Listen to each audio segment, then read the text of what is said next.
If there were a Coca-Cola and Pepsi of inexplicable helicopter activity, we've got them both here right now. We got a very special episode of John Cullen's coronavirus investigation, which regular viewers will remember started out as John Cullen's Las Vegas investigation. We're joined by special guest Shepard Ambellas of Intellihub. Shepard, welcome to the show. John, good to see you. How you guys doing tonight? Excellent. It's good to Great see to you see you, guys. Shepard. Thanks for being Yeah, here. we Thanks for haven't joining spoken us, to Shepard. Shepard in a while. So, John, you and I were talking. There was some really unusual helicopter activity that was reported not only by a 20-year-long friend of mine, but also Charles Ortel. I went last night. A lot of people saw. I went over to Park Avenue to try to see if we could see that again. There was nothing. What have you got for us tonight, John? Well, for the people who are watching the show, I mean, you're at almost 100,000 subscribers now. Just checking my audio, making sure I'm not over modulating here for you guys and that it's okay and not buzzy or anything. But just to give everybody a little bit of background, just kind of a quick overview of, if you haven't seen me on the show with Jason before, who am I? And then who is Shepard? And why am I so grateful that Shepard's here? So for those of you who don't know why I'm wearing a hat and sunglasses and all that, 2.5 years ago I put forward a theory, a hypothesis about who was actually behind the Las Vegas shooting. And I named very specific names. And the people who I named are people who have been in charge of the Saudi equivalent of the CIA over there. And so they're used to killing people rather regularly. And so I'd rather that not happen, sooner rather than later, kind of a thing. So I'm trying to delay that as long as possible. So I put out this hypothesis that said, based on means, motive, and opportunity, it appears that these guys are the ones behind it. I'm not positive. But no one has really come forward with an alternate hypothesis that's equally well researched, which is what we call a cogent hypothesis. And the reason that I'm so grateful that Shepard's here is because there really wouldn't be a Johnny Hoover channel or a John Cullen without Shepard Ambellas and without Crowdsource the Truth. I mean, you two guys put my work on the map, right? So I saw Shepard, first of all, how does Shepard and I connect? How do we go back? How did we meet each other and all that kind of thing? So when the Las Vegas shooting took place, Shepard Ambellas was already like a legend to me, right? So he had already had Intellihub for years. He was breaking news on all kinds of stuff like what you've been doing, Jason, the last 3 years or what have you. Shepard had been doing it for years before. And so I just knew Shepard's work. I didn't know Shepard, but I knew Intellihub, right? So I knew that. And then I think it was October 29th, Shepard appeared on Alex Jones's, and Shepard was on InfoWars with Alex Jones, and I was watching live. I was watching the show as it was taking place or as they were broadcasting. I don't know if you guys want a tape delay or something like that, but I was watching it as he was broadcasting it live. And this guy, Zach, called in. And when I saw what Shepard was putting up on the wall, Shepard was doing the same research I was doing. He had obviously also seen the work that this guy Truth Tracker had been doing with Flight Radar, and that's how I got tipped off to Flight Radar, was this guy Truth Tracker. Now, Truth Tracker wasn't necessarily coming up with the right conclusions, but his work with Flight Radar was enough to tip me off. And again, I tip my hat to the guy. He's a hero. Whether or not his conclusions are correct or not, it's a whole different matter, right? But he got me started. And when I saw that Shepard Ambellas was also using Flight Radar, and that Shepard also was coming to the conclusion that this was an aerial attack, that's when I realized, okay, I'm not out of my mind. I'm not crazy. All right, so there's something here. Now, Shepard and I may have different opinions about particular aircraft or whatever, but at the end of the day, Shepard published more of my stuff on Intellihub than anybody. Now, many of the things that he has published of mine had to be taken down. Some were taken down by YouTube, some were taken down by me. Some of my early work I took down because it was later superseded by better work after we had the LVMPD body cams that had the timestamps on them. Prior to that, we were guessing as to what time of the night certain things were happening. But once we had the body cams, everything fell into place. So some of the earlier stuff wasn't as accurate. There were some false positives. So it just didn't serve. Now, it's still up on YouTube. It's still there privately for, whatever purposes in the future. Right. But the net of all this is that without Shepard Ambellas and without Intellihub, my work, the Johnny Hoover channel, nobody would know about it, right? And even today, right, Jason, you're enjoying about 100,000 subscribers now on YouTube. I think I just crossed 25,000, and all of the success that I have is basically because of the the PR or the promotion that I've gotten from the two of you guys. So thank you. Well, it's kind of you to say, John, but I think we should also add that the success originally comes from the quality of the work, and I actually became aware of Shepard first and then saw your work. And so this is the collective we've got going here among independent newsmakers. I was just showing everybody on Intellihub.com. It is important that viewers of Crowdsource the Truth recognize that we can't bring you this kind of information without your sponsorship and support. While John was giving us some background there, I was showing everybody that a lot of the material that each of us have reported on has been removed by YouTube. So that's one of the main reasons why we created this network of co-hosts where we've got shows that are coming to people on Patreon and Subscribestar. Shepard, of course, is monetizing his website, Intellihub.com, with viewer sponsorship. So I hope that people will visit the various pages of the guests that I've been presenting and help them keep this kind of information coming. I think what's happening right now, Shepard, is that a lot of people are realizing that something screwy is going on. We've been hearing from the mainstream news that, hospitals are overrun, but yet when I go there, when people around the country and around the world are visiting hospitals near them, we're not seeing that. We haven't spoken to you in quite a while, Shepard. What's your latest take on the coronavirus outbreak, and what's the biggest news happening right now on Intellihub.com? Well, the main thing is it's an ever-evolving situation, and the analysis that's being put out by me, and I'm sure you guys as well, changes every single day, almost by the minute and hour right now, because a lot of new things are coming to light. And I think that has to do with the fact that all of us right here on this show are on the tip of the spear when it comes to this type of information. A lot of people know that. They come and they search us out to find out what may be going on. Not to say we're always right or we always know what's going on, but we got our feelers out, and we're always checking into things that do not add up.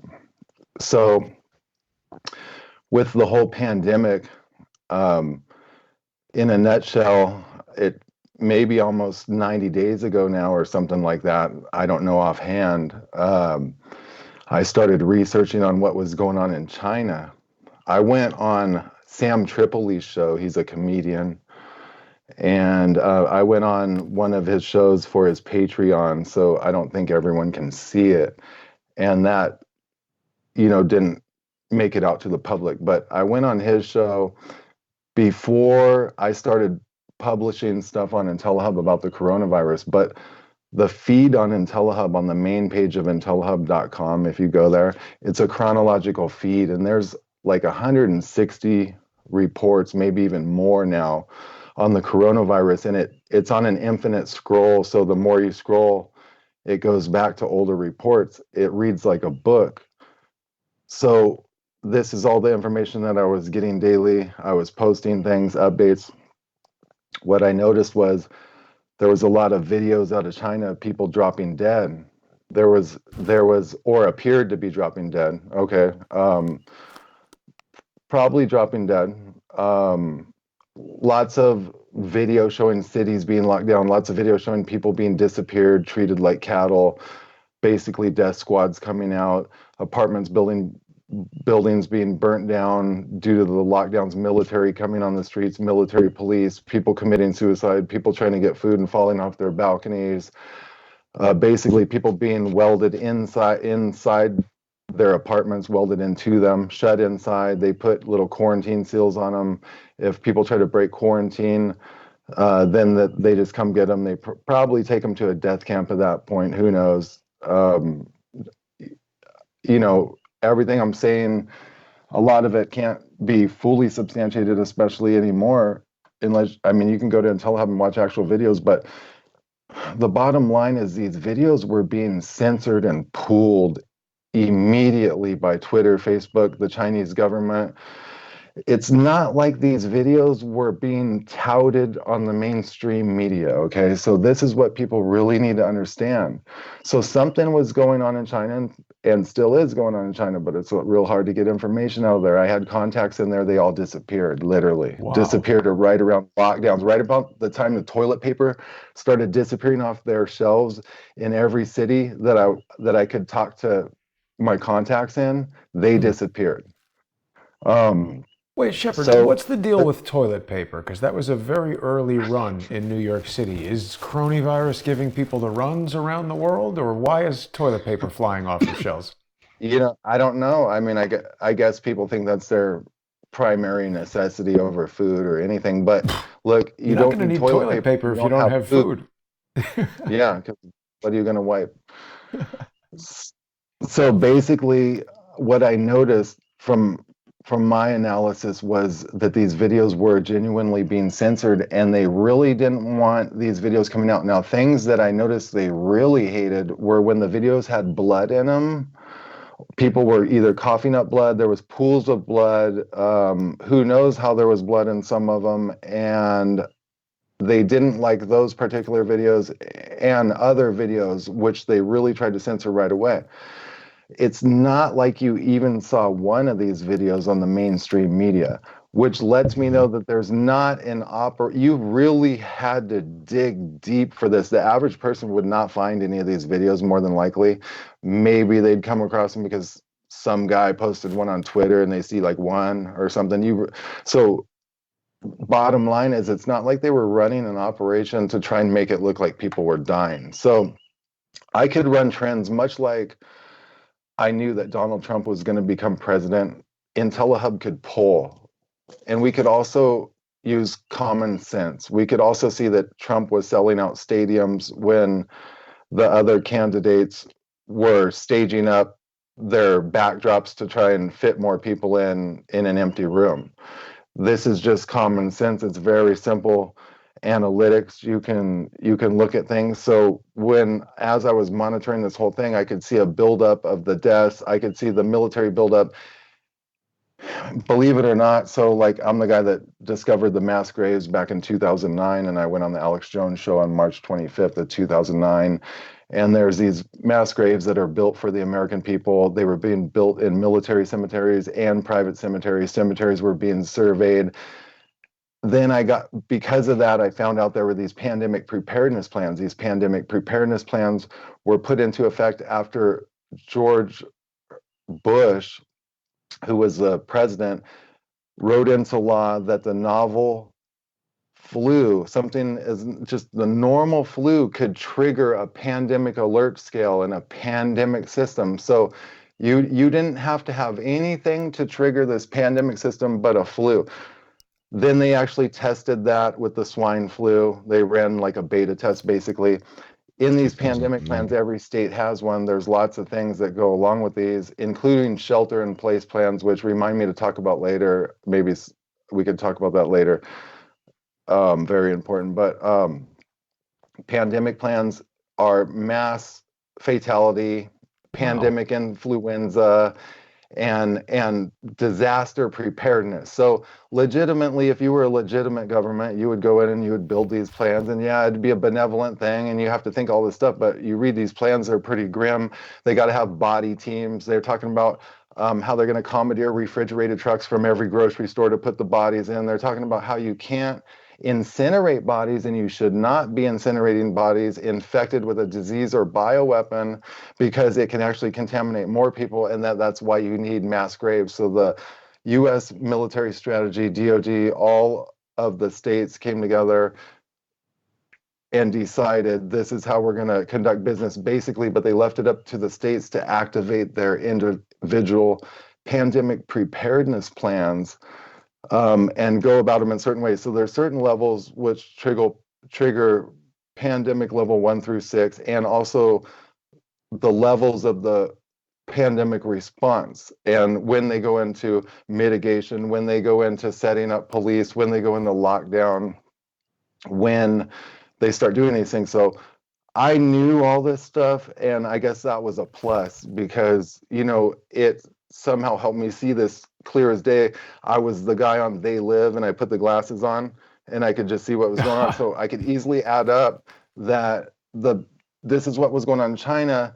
Basically, they're treating these people like infected biowaste. Why are they treating these people like infected biowaste and basically carting them off like cattle?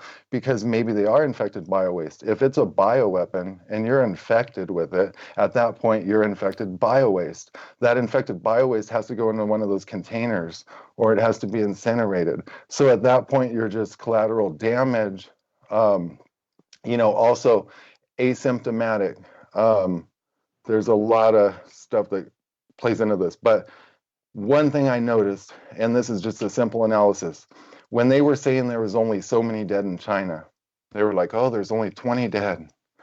Okay, well, I had 100 videos at that point of people dropping dead in the street. Now you got to ask yourself, what's the chance? And you guys are in the media. Have you guys ever filmed anyone dropping dead in the middle of the street from the flu? No. Okay, so Jason almost did 3 days ago. Yeah. Jason was by the United Nations, and a guy collapsed. He had a cane. He had a cane with him, man. He looked drunk. Okay. All right, okay, I didn't get a close look. You know what it would take if you got 100, say you got 50 videos of people dropping dead, not only dropping dead, but they're going down into seizure-like convulsions, and they're shaking because this thing it affects their internal nervous system, your internal nervous system, because it's possible that these are weaponized prions, which are almost indestructible. Much like mad cow disease, a hospital administrator called me who's very knowledgeable, or contacted me who's very knowledgeable, and there's an article on Intellihub if you go in the search box and probably search like hospital administrator. So it's former hospital administrator. She contacted me, and she has a lot of knowledge. Interestingly enough, what she said really rang a bell with me, because I already noticed all this on my own, but she had more terminology for it and could explain it a little better. But basically, if this was a weaponized prions can live on surfaces for What's a 20 prion, years. Shepard? I've never heard of that. Some kind of, like, I'm not an expert, but you'll have to read in this article. And I go through so much information, I've probably forgotten more than most know. But basically, it somehow combines with proteins and all this stuff, and it's some kind of element that's kind of different than a virus. So mad cow disease is kind of like an indestructible thing. It has these things, and so this disease is acting almost like a weaponized Ebola mixed with a disease you get, and it's in that article, when you're a cannibal. So when you start eating people, you get almost like this mad cow disease. It triggers this nervous system reaction, and also there's some Ebola response, because we saw blood in some of the original videos. It's not really like a pneumonia like they talk about. People are just walking down the street, they're perfectly fine, they're dropping down dead like flies. Entire families are dropping dead in China. I have video of it, where they're all dropping dead about the same time in their house, in their apartment. Now, of course, other things could be afoot, like, for instance, the government could say there's a pandemic, then they could lock everyone in, and then they could start spraying that stuff they call disinfectant, and that could be the kill spray, and everyone could drop like flies. See, so there's all these different variables that could be going on, which we don't know about for sure. But one thing I know is I could see this trend and I could see how if you were a government, how the China model seems a little harsh. But in all actuality, if this was a real bioweapon, if you're infected bio-waste, your government kind of has to disinfect, I guess. So is the Chinese model really weird, or is it the only thing they can do aside from going in like on the movie Outbreak and firebombing entire But cities all at didn't we once? hear they were burning bodies? They were cremating bodies. If it's a bioweapon and burning them disseminates it, why would they do that? Okay, so maybe they just are not educated, or they don't have the same philosophy that our pandemic preparedness plans are, or maybe they have more capability. One thing in the pandemic preparedness plans that it talked about when it talked about burning is it said that our crematoriums would be overwhelmed, much like they were in China, because burning bodies in a normal crematorium, and maybe that's why the US was talking about this. In a normal crematorium circumstance, it's very slow process and it's very hard. Bodies don't really want to burn, from what my research showed. So so that's why they were recommending the mass graves. Like, but we don't know their methods, but there were big, huge open pits. They were lighting entire skyscrapers on fire. We don't know who was doing it. Was it the government but yeah, it kind of might have been, because there would like be entire teams that would show up. One person would be infected in a skyscraper, then they would burn it down. But then you have Wow. to ask yourself, is it just some kind of government kill based on, do they want to just do an extermination, or are they wiping out a certain type of people, race, city, this or that, this or that? It looks, and all signs point to that it's an actual real bioweapon and it's spreading. However, why there's not people dropping dead like flies right now in the US that we can prove on video, maybe the waves haven't hit yet, they're prepared, they know the waves are going to hit yet, or maybe they are just counting and tallying up false positive results, which we know that are in the tests now. That's all on Intellihub. Plus, they're giving the actual COVID-19 in tests, and people are catching it that way. That's all mainstream media. And what if they just went around, like a lot of people speculate, what if it really was just the flu, and they're logging normal deaths and normal flus as this, not to cause hype and panic like people would suspect, not how they're selling it, like the media is trying to. Actually, I feel that the media downplayed this. So the media downplayed this, and this is, people are going to trip out on this, but the media downplayed this because if you were going to upplay it, you would be showing people bodies dropping dead in China. But They what hid all about the that. They possibility, actually, Shepard, that that's disinformation that's just being put out to trick people, to fool yes. people? Okay, right. All of these scenarios can kind of play into this whole other scenario, which I'm going to tell you about. So, you guys are going to think this is crazy. I basically had the CIA contact me in 2015, and they were sending black SUVs after me at the time. It was when I was talking to the Bundys. I was covering the Malheur wildlife standoff, Right. and I was the first reporter that the Bundys allowed to interview with, ahead of anyone in the mainstream or anything. Um, which probably speaks to Intellihub's reputation or whatever. But anyways, so in the following days, I'm covering this, and black SUVs are chasing me 8 miles around on foot and running people over, trying to still follow me in the city of Wow. Austin. But I thought it was over the Bundy thing. But at the same time, an operative contacted me and was basically assigned to me for a whole year.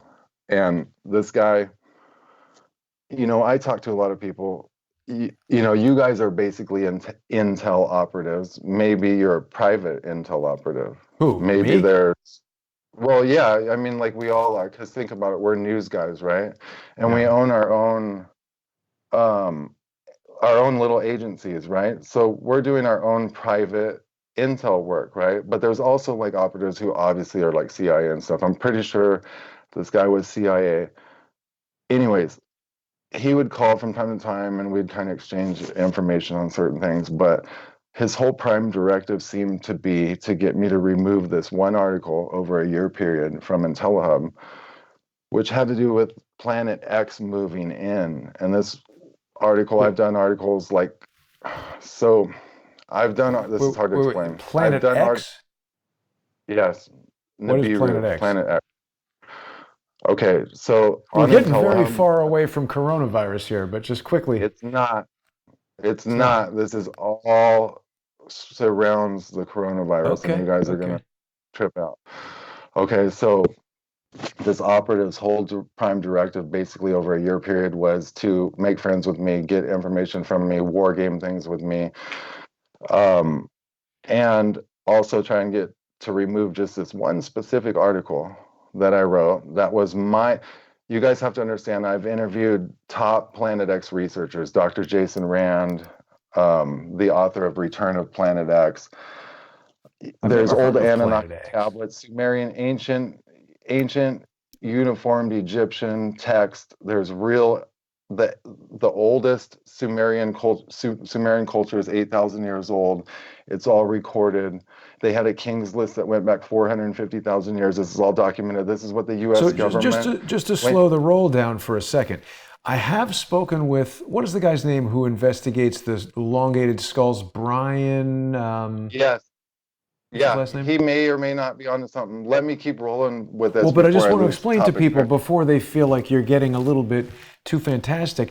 There have been hieroglyphics found that show images of things that look a lot like helicopters, a lot like airplanes, and it has not really been well explained how these things were conceived of by the ancient cultures. So I'm not at all familiar with Planet X or this book. Okay, there's an article, Jason, on Intellihub. I got to roll through this because it's too much. It's information overload, and it's very important. Okay, so on Intellihub, Planet X for Dummies in the search box. It's an article I wrote, Planet X for Dummies. I've interviewed a lot of the top experts. I've also been researching it since I was 15 years old. Wow.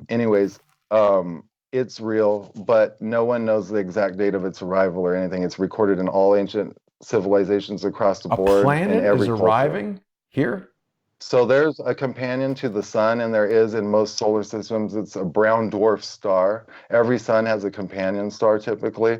A brown dwarf star can't be detected that easily. It's detected on infrared and all sorts of special telescopes. So when they launched the IRAS telescope back in 1982, they also inactivated Readiness Exercise 84 with Oliver North and President Ronald Reagan when he talked about space aliens coming from another, and da-da-da-da-da. It's a famous Reagan speech.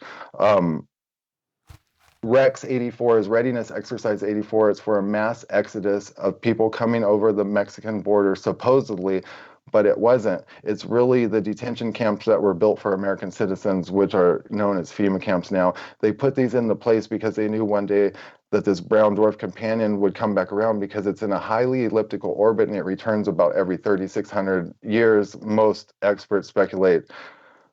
This explains parallel civilizations in Egypt and other areas. Okay, so this operative's whole job was to get me to pull one article that I did because I know all this information, and I speculated that the only way that if Planet X was to arrive, and this is mainstream news, they openly admit, you guys can research right now, Planet 9. You can also research Planet 10. These are planets the size of Planet X. It's known to be 5 times the size of Jupiter, half the size of the sun. That's the size of this comet Atlas that's moving in right now. Okay, so they wanted me to pull this article. The article was me wargaming this scenario. And I asked, if Planet X was to arrive, you guys have to understand, when Planet X arrives, imagine Noah's Ark, the Great Flood. That's because Planet X arrived, basically. When it arrives, it causes great destruction. It also can push asteroids through the meteor cloud, and it can rain down stuff, and it can cause seas to move because planets in disruption do things like that, especially when they get close and especially when they're 5 times the size of Jupiter and they're a brown dwarf star. So this goes across every civilization known to man. It's recorded throughout history. The Hopis, Blue Kachina, there's all these things. You guys can go check it out. This guy wanted me to pull. My hypothesis was, how would the world and militaries around the world deal with this scenario if there was going to be an impending extinction level event like an asteroid hitting or planet X moving in, and the cataclysm, how would they deal with it? So to deal with this, my conclusion was they would have to either declare a pandemic, a real one, and actually release a bioweapon, or a fake one to put every country in lockdown worldwide, move and position their military assets worldwide, pull people back to their countries, pull all their military, pull all their people back to their countries to try and sustain life for each and every country separately. How could they do that? How could they get U.S. troops to fire upon U.S. citizens if they need to, if there's a riot? How could they do that? Let me just pause you, because we're getting way far away from where I thought we were going to be on this discussion. I don't want to. It's not. It's not. It all dovetails to it. COVID-19. What evidence is there that there is this planet? Can it be seen with a telescope? Or it's all mainstream news. They openly admit right now. Listen, they're openly admitting right now, just as of the other day. Mainstream. This is all. Listen, there's something called DART, Project DART. They're diverting an asteroid. You guys seen Deep Impact? This is going on this month. This asteroid is set on a collision course with Earth. There's also a comet, which could be used as a cover. Or could be a real comet. There is an article here on NASA called Double Asteroid Redirection Test. So this is NASA. Okay. This is going live in April right now. It's going live. Now, the reason it's going live is there's an asteroid coming in on April 29th. So why bother doing anything? They should let us all out and have fun. An asteroid hits the Earth, we're going to definitely die. No, we don't know that, and we don't know if that's just going to be showers anywhere, if it's going to miss. We don't know if they're going to redirect it. But from a military standpoint, they have to marshal their assets and position and try and maintain the life of their country through, right? So I'm not saying this is happening, but it most likely is, because let me read what the NASA article says, because there's a lot of skeptical people in the comments here. So we're looking at NASA here, and NASA has an article on nasa.gov/planetary defense/DART. DART is the Double Asteroid Redirection Test mission. The Double Asteroid Redirection Test is directed by NASA to the Applied Physics Laboratory with support from several NASA centers, JPL, Goddard, blah, blah, blah. DART is a planetary defense-driven test of technologies for preventing an impact of Earth by a hazardous asteroid. DART will be let me the talk first... real quick before I forget. Just let me in for a second, just so I don't forget. The live exercise that Pompeo was talking about. We are in a live exercise. We are in a live exercise. It is a test, but they're testing it for the first time in a live event. This asteroid, there's two things going on. There's a comet coming in 5 times the size of Jupiter and half the size of the sun, and then it has a tail another half the size of the sun. So the total comet coming in is literally the size of the sun. They're openly admitting this, which could be a cover for the planet coming in. We don't know. There's something called the Blue Kachina, which precedes the planet. Anyways, what we do know is there is also an asteroid coming in. It's a 3.5-mile wide asteroid. It's called 1998 OR2. This is aside from Comet Atlas, which is C/2019 Y4. This asteroid that I'm talking about now is definitely coming in. I've never seen this in my life. When I went to JPL's close approach data, it's within the variable that it can hit. They even openly admitted that there could be a direct course, but they kind of pulled the articles. Now they're all the mainstream articles are saying, it's going to be a miss. The thing is all of these dates are coinciding. Wow, Everything's it says coinciding. It'll pass closest to April 29th. So what is April this? 20, everything, it's all on Intellihub in an article called ELE coming, world's populace brought into lockdown ahead of anticipated possible April 29th extinction level event. But check this out.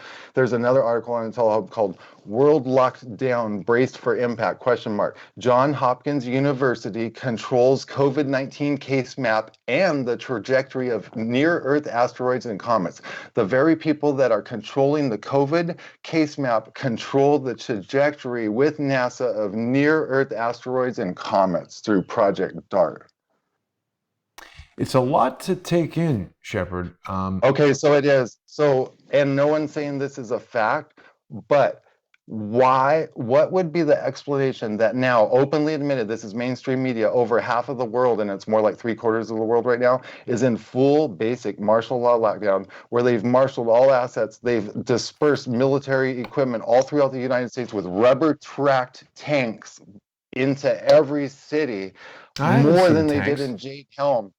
All day long, more than I saw in Jade Helm. My Intellihub monitors this stuff all day long. If you guys go to my Twitter feed, I've probably tweeted thousands of tweets in the last 3 months, maybe like 5,000, 2,000 military vehicles all day long moving into cities. Now we all know there's military vehicle movements. I know, but we monitor these kinds of things at Intellihub. They're also putting on rubber-tracked tanks.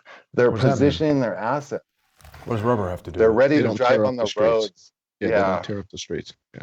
Look, everything's set up for full-blown martial law. They've locked everyone into their homes. They're telling you to shelter in place. If you look at actual shelter-in-place orders for your state, it will say right now that you have to tape all your windows closed as if you're preparing for an asteroid strike or a biological or nuclear threat. Tape is going to defend against an asteroid? You are not allowed to let air into your house. You got to block every air conditioner vent and everything. Anyone breaching that is breaching a quarantine order, and they can be taken to a prison camp. They can also be fined up to $250,000. In most states right now, the fine is $500 to $1,000. They're not enforcing anything like that right now, but they can use this to take also asymptomatic people to death camps. We don't know what they're doing or how far they're going with this. We don't know if people are going to start dropping dead because the waves haven't hit yet. We don't know, as you guys exposed, as of yet, the hospitals are deader than when you go on a normal day and everyone's getting laid off and there's no nothing going on except for someone who ran a drill, that doctor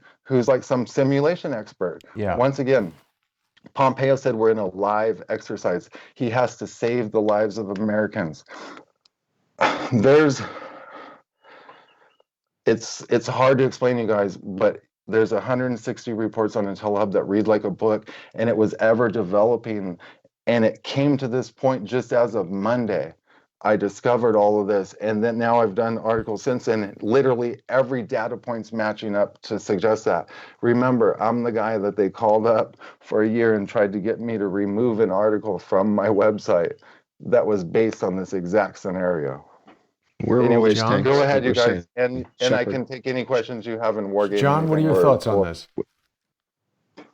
Well, we're looking at about a mile-long railroad thing of tanks. Where did That's this come in from? every city. It's not just being moved around. They've actually marshaled and positioned those assets into every major U.S. city by the But where was this? This guy is in Louisiana? Yes, and it's all there in every city, I'm telling you guys. What will tanks do against an asteroid? We don't know. But we know this, there's going to be civil nothing. unrest after in pockets and a bunch of crazy people running around and a bunch of wounded people. So we don't know Shepard, who's going to. Isn't it the case that if we got an asteroid the size of Jupiter hitting the Earth, that's it? Just let us go. Wait. First of all, no one said it's hitting the Earth. We got to also take into consideration it could be a planetary killer. They've already went inside NORAD. They've went underground. They've also spent $5 billion training troops how to fight underground right now. Now listen.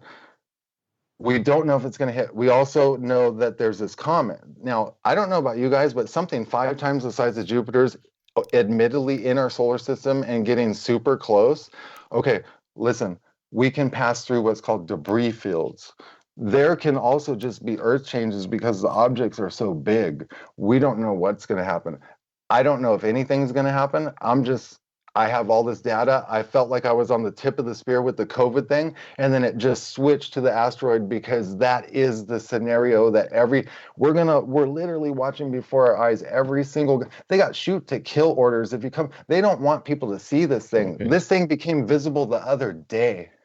What did the The asteroid? invisible enemy that Donald Trump is talking about became visible. What do you mean? The asteroid is visible? Yes. How do you see it? Look, I don't know this is real. I'm just saying this, I'm wargaming this. If you're a government of the world, I'm the president. I'm Donald Trump. They come to me, sir, an asteroid's going to hit. Well, they would already come to you with this plan because the DoD already had the plan because they already told me to pull this shit off my website years ago in 2015. The point is, maybe I gave them the plan. Who knows? The plan would be okay, let's wargame this. You're president, you're the military. If big earth changes were going to happen, 5,000-foot tidal waves, a direct impact, you don't know who's going to live, what country is going to get hit. Other countries stand the chance of invading you once it happens. You got zombie-like apocalypse going on after, famine, food, asteroid dust, we don't know. What do you do? Do you fake a pandemic? I mean, what do you do? I'd leave all the restaurants and movie theaters open so people wouldn't be so bored. Well, but then you would have, what if they know that there's, look, a meteor hit Africa the other day and they kind of covered it up. It was kind of weird. What if we're in a window that's the lockdown? You notice how I said this for 3 months now, these lockdowns are never going to lift. But they start talking about 2 weeks. Then they're talking about an 18-month lockdown. There's a window where things they're making a close approach and they're coming in, and then there's an exit, which is equally devastating in these events. Not saying this is happening, but they're breaking you in that you're going to have an 18-month lockdown. Why? There's drones like Nazi Germany, but worse, because it's like China, but worse. There's drones flying around LA, New York right now with hunter-seeker I haven't seen any drones flying around. So let's address that. No, hang on. It's mainstream news. Okay. It's mainstream news. They're enforcing lockdown. Sure. I got video of it. Okay. They're flying hunter-seeker drones around. Look, they're arresting people for leaving their house. People are locked in. When people can't eat in 2 weeks, I'm not trying to cut you off. When people can't eat for 2 weeks, most people live paycheck to paycheck. When people can't get food, when things start happening, whether it's COVID and it ramps up, the waves ramp up, if they do, the disease is real, whatever it is, this asteroid, the lockdown, people live paycheck to paycheck. The supermarkets are already almost out of food. The world economy is collapsing. The militaries are positioned. Well, John, that's one scenario. But let's talk about the drones, because you've been monitoring, John, Flight Radar 24. I mean, primarily I wanted to try to get a handle on, I've got 2 eyewitnesses who heard helicopters over New York City. So, I got him on video. Dean Ryan sent it. I can put it on Intellihub later. There's Blackhawks. There's literally drones. I got it on video. They're policing. It's openly admitted. But John, here's what the have you thing, got from? Real quick, and then I'll give you guys the whole floor, because I don't want to forget this. They're locking people into their homes. They're telling them to stay inside. If you go outside, you get arrested. I've been outside every day, Shepard. Let's allow John to present. They're arresting people. It's guaranteed. It's mainstream news, and we have people there. Pretty soon, these lockdowns aren't going to lift. When people are hungry, no one's working right now. Okay, let's not presume. Hang on, Shepard, stop. We're not going to talk about what's going to happen pretty soon. Let's talk about what we know right now. John, you've been looking at Flight Radar 24, right? What have you got, John? Yeah. Oh, wait, one more thing, guys.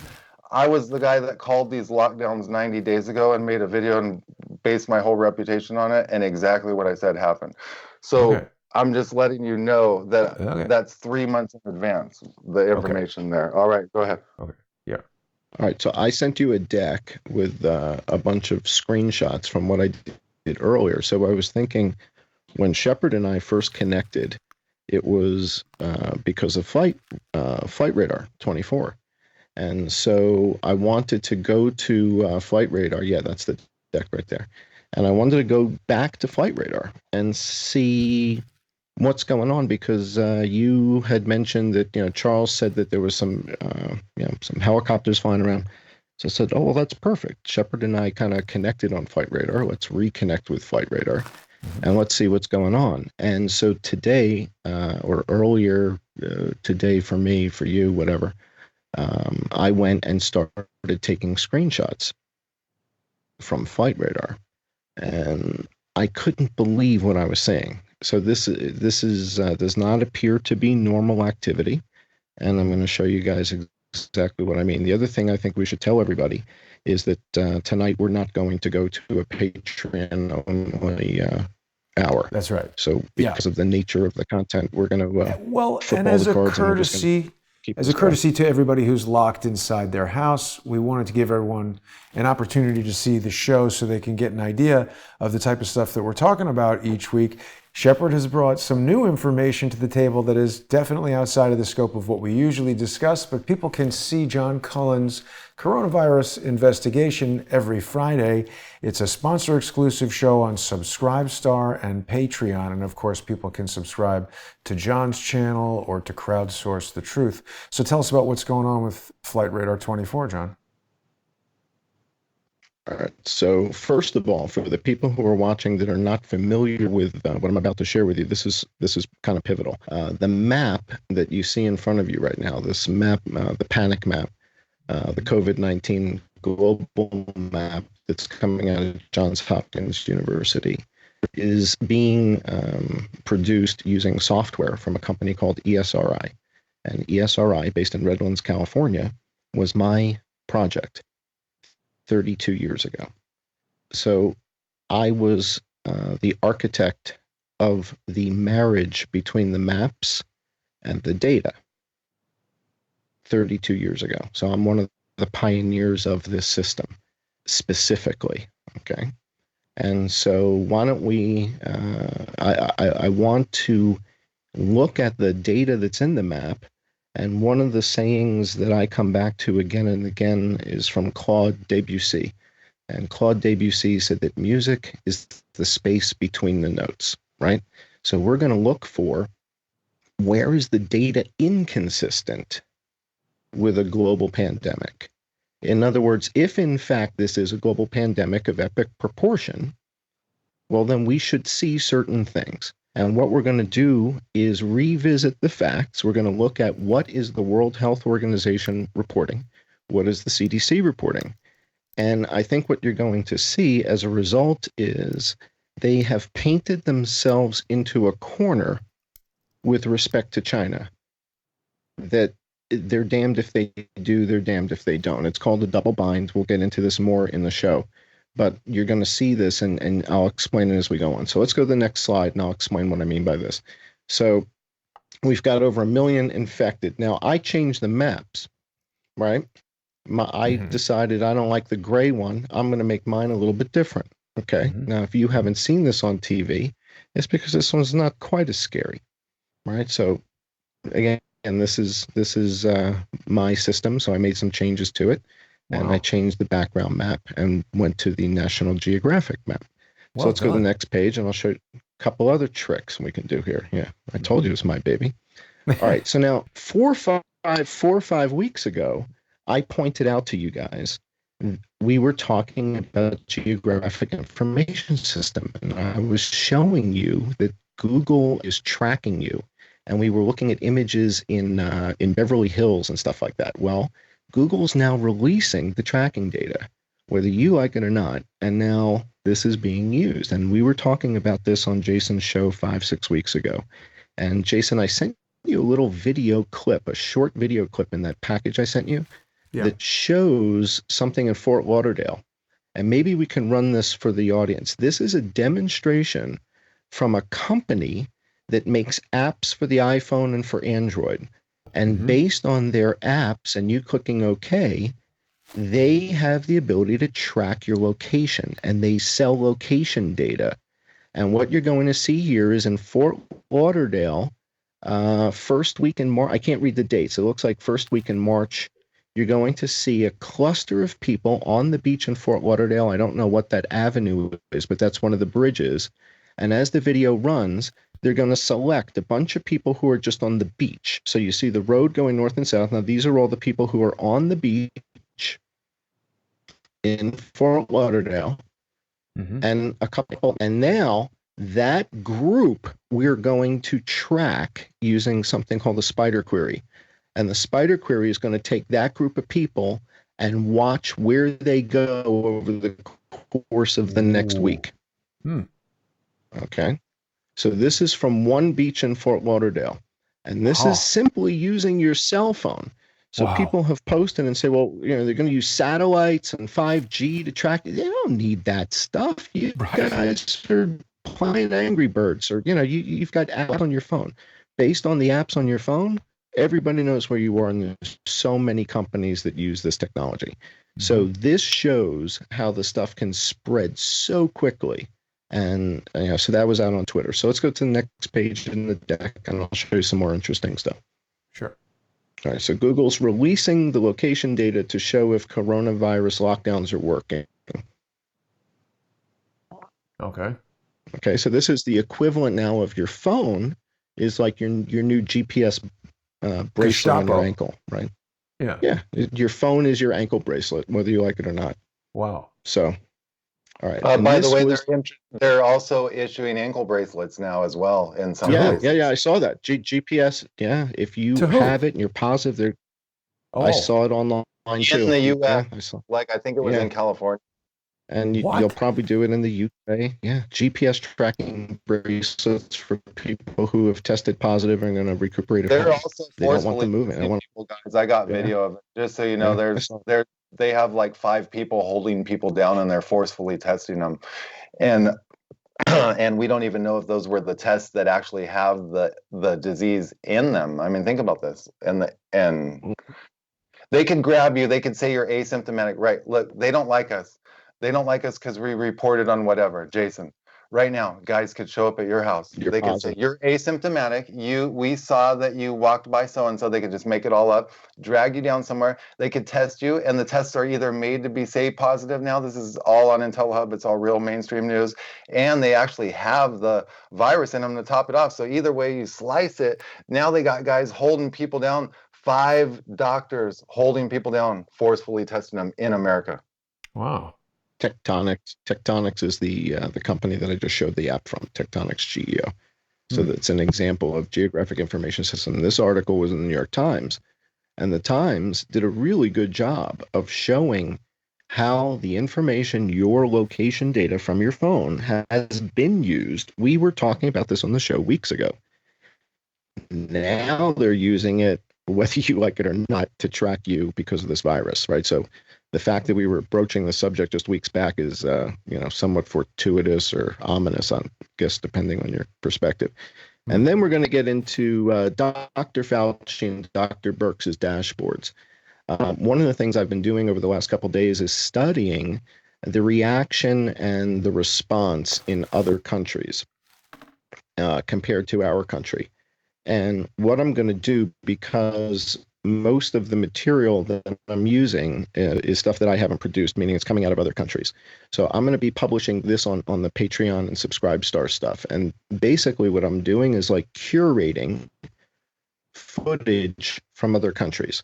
I'm curating footage from Wuhan.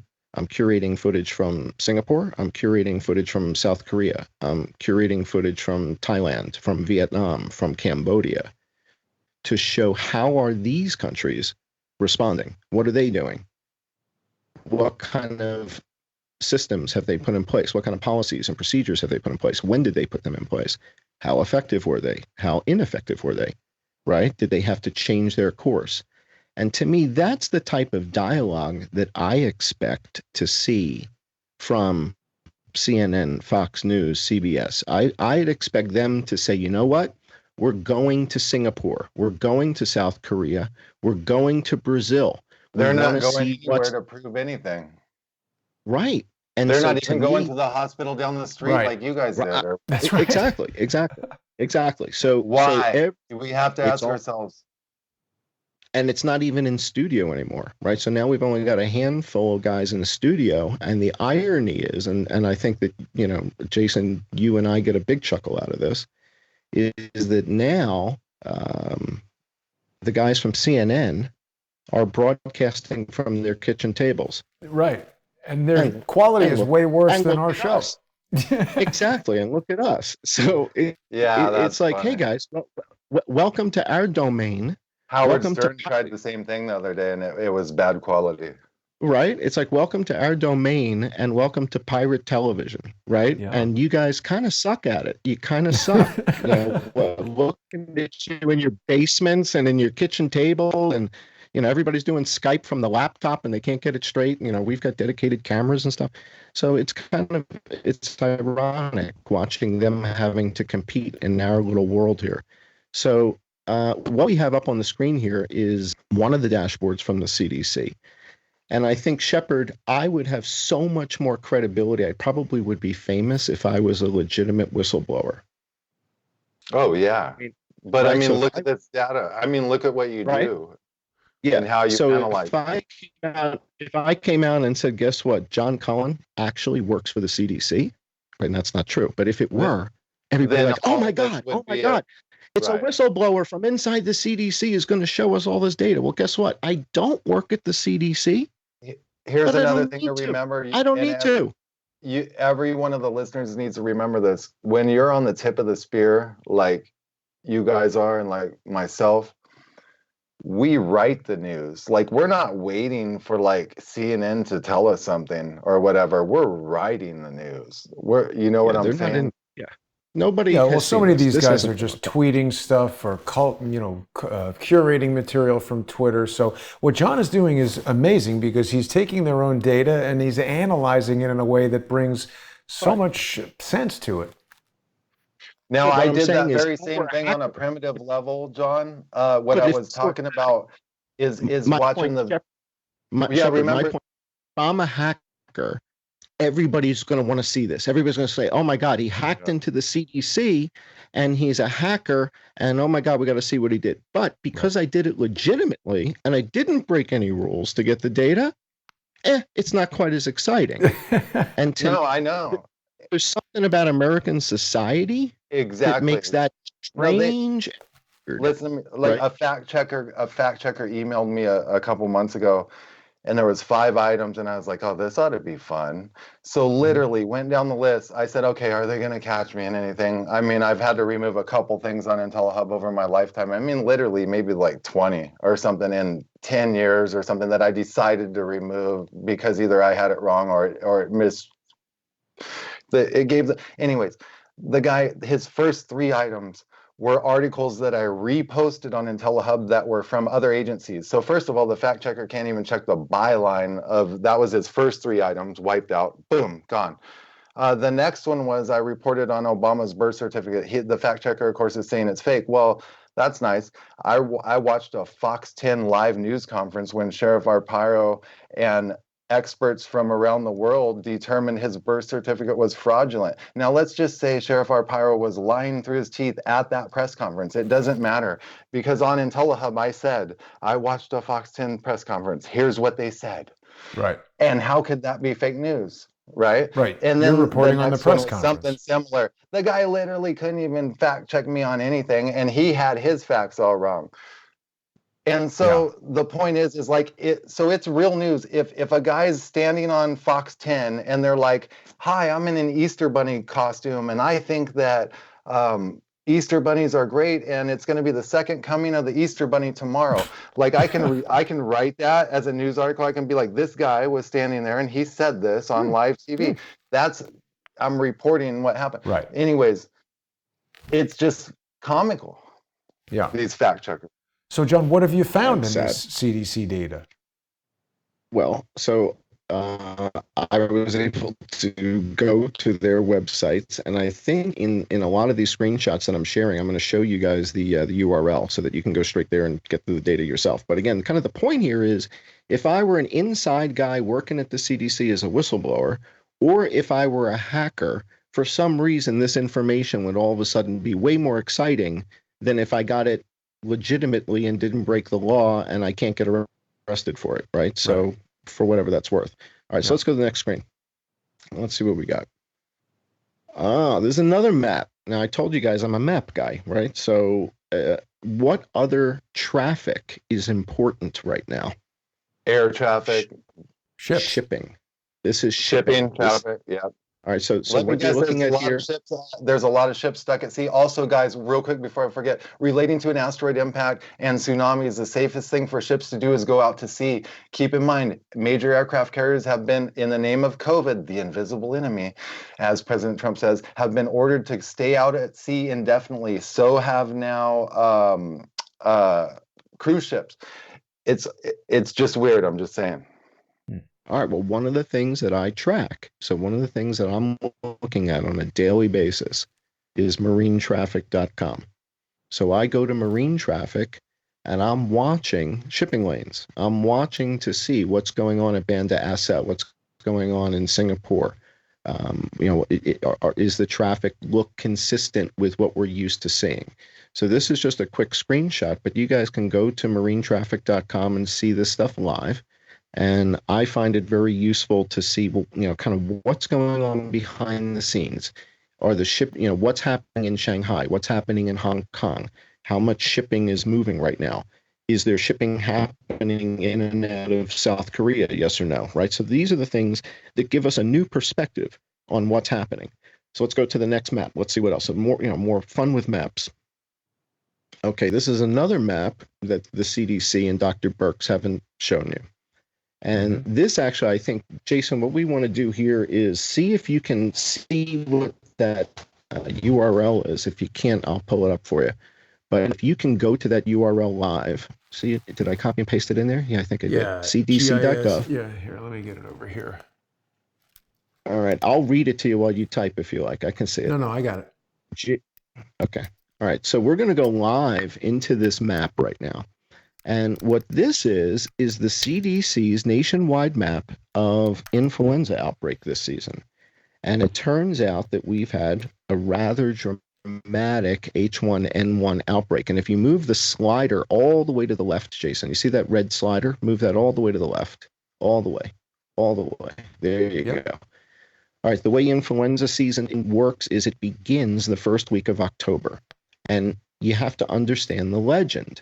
Now, what's interesting about this CDC map is that on this map, if we zoom in to the legend area on the map, and we zoom in there, what we're going to see is that the hash marks mean different things. No activity, sporadic activity, local activity, regional activity, widespread activity, and somebody didn't do their homework. All right.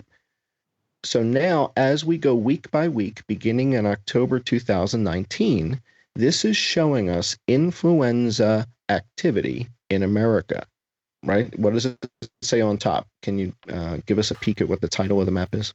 I know it says week ending, sure. but Weekly right above influenza surveillance report prepared by the Influenza Division.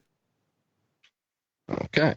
So this is showing us week by week what's going on with influenza in America. So as Jason moves the slider, you're going to see, whoa. Now in this map, Ooh, it's brown. getting heavy. Yeah. Yeah. All right. So that's the last week of December, first week in January. In almost every state. The entire country.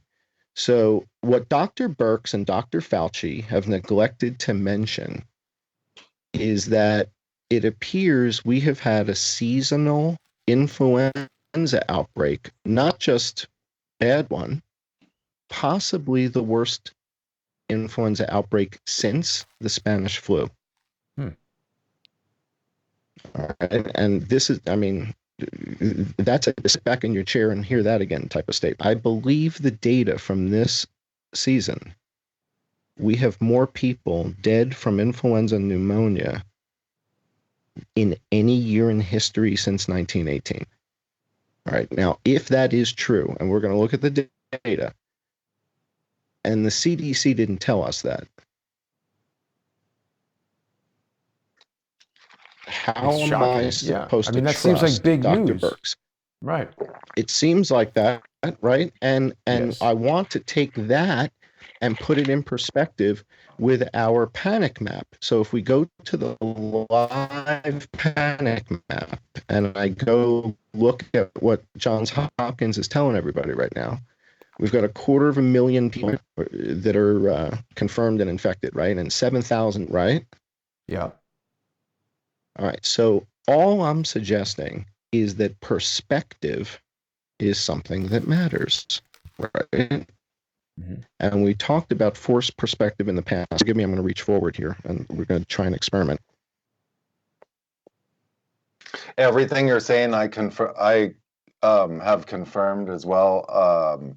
Just by basically reading several reports and putting my feelers out, and also myself having the flu this year that felt like a bioweapon. I'm not even joking. I I had something, several months ago. It almost took several months to kick, and it would almost had all the symptoms of the Wuhan Kung flu. I'm going to read you something. I want to read you guys something because it's important. You can go to the next slide, Jason, and I want to, because you're onto something here. All right, so go back to the map. We just saw, as Jason went week by week by week by week, how the influenza spread throughout America, right? We just saw it widespread. All right, now here's the other map. Now this map is mortality. This is the mortality map. And this is going to show you how many people are dying. But what's interesting is there's a little download button in the up on the top on the right, and it says download. And what that allows me to do is get the data. And so this is coming from the database. And remember, I worked for Larry Ellison at Oracle. I'm a database guy. I am a pioneer of this stuff, right? So you're not going to fool me with, my tools with maps and data. That's just not going to happen. So I downloaded the data. And when I tallied up what Jason's about to show you here on the map, the question becomes, relative to COVID, this is spectacular, and yet it hasn't been mentioned. It hasn't been mentioned. So I'm going to read this because this is an article. This is huge. This is from Stat News, which is a medical journal about H1N1. And in 2009, we had an H1N1 outbreak, and we stockpiled Tamiflu, oseltamivir, or whatever it is, right? So Tamiflu was stockpiled, something like 15 million doses. And then what happened? Did the previous administration renew that? Or did the previous administration forget about that, right? So in other words, when this administration comes in, they didn't throw away masks. They didn't throw away ventilators. They didn't throw away gowns. They weren't there. And if they weren't there after the 2009 epidemic that was declared, why weren't they? We had stockpiled Tamiflu after the 2009 epidemic. You're going to hear about this. And this H1N1 influenza has killed, what does it say? H1N1 has infected about 100 million Americans and killed 75,000, sending close to 1 million to the hospital. All right, the CDC estimates. H3N2 is responsible for more infections, but in terms of severity, H1N1 is the quiet killer. John, repeat that? H1N1 is the quiet killer. When did the cases start spiking, for instance, of that so-called normal flu that you're talking about? When did it start? Well, let's take a look on the map. So the map tells us that. So what Jason has pulled up now is the map. You've got the live one. So now, Jason, you can just click on the green arrow next to the slide to move the slider right. Well, now wait a minute. This is just your PDF. Oh, this is a screenshot. Where do we get the? So you can go to the URL up top, back to the CDC. We're going to go live to the CDC at gis.cdc.gov/. Yeah. It's close to this one, right? And then let me see if I can tell you. I'll read it to you from my screen here. See which one. Well, you had it here. It's GISCC GRASP flu view mortality. That's it. Correct. /grasp /flu view FLUVIEW /mortality.html. That's correct. And you may have to hit a I agree kind of a thing. Okay, we got it. So there you go. Hit OK. I agree. All right, on the right hand side. Okay, so on the right hand side where you see the wavy thing, You Yeah. have to deselect 2015 so go up to the selection box and deselect the prior years. We don't need those. We only want this year. So that's it. Get Okay. rid of it, and okay. All right, so that's now just this year. Now go move your slider all the way to the left above the map, all the way to Yep. the left. Yep. And now you're going to use the green double arrows on the right side of that slider and just go week by week. And as to the right of the slider up top on the left, yeah, that's it. Click 1, 2, everybody's happy, 3, week by week. Now, you can just kind of stop there and look at the table on the bottom. The table on the bottom is showing you how many people have died from influenza, how many have died from pneumonia that week, right? And we talked about this last week about poor software design. Poor software design is when something goes from green to red. It doesn't give you any warning. There's no yellow. So there's no warning area. And that's what we're going to see now. So we go from green So 1 week, to it red. just shoots right up. Correct. And now we're over all the thresholds, and we have an unbelievable disaster. And the CDC and Birx and Dr. Fauci never came on television and never mentioned it. And then when they thought about mentioning it, it went back under the threshold. And then it went green for a week or 3. And then watch what happened in the last 3 weeks. Watch what just happened. Hit go. Again, click, click, Liz?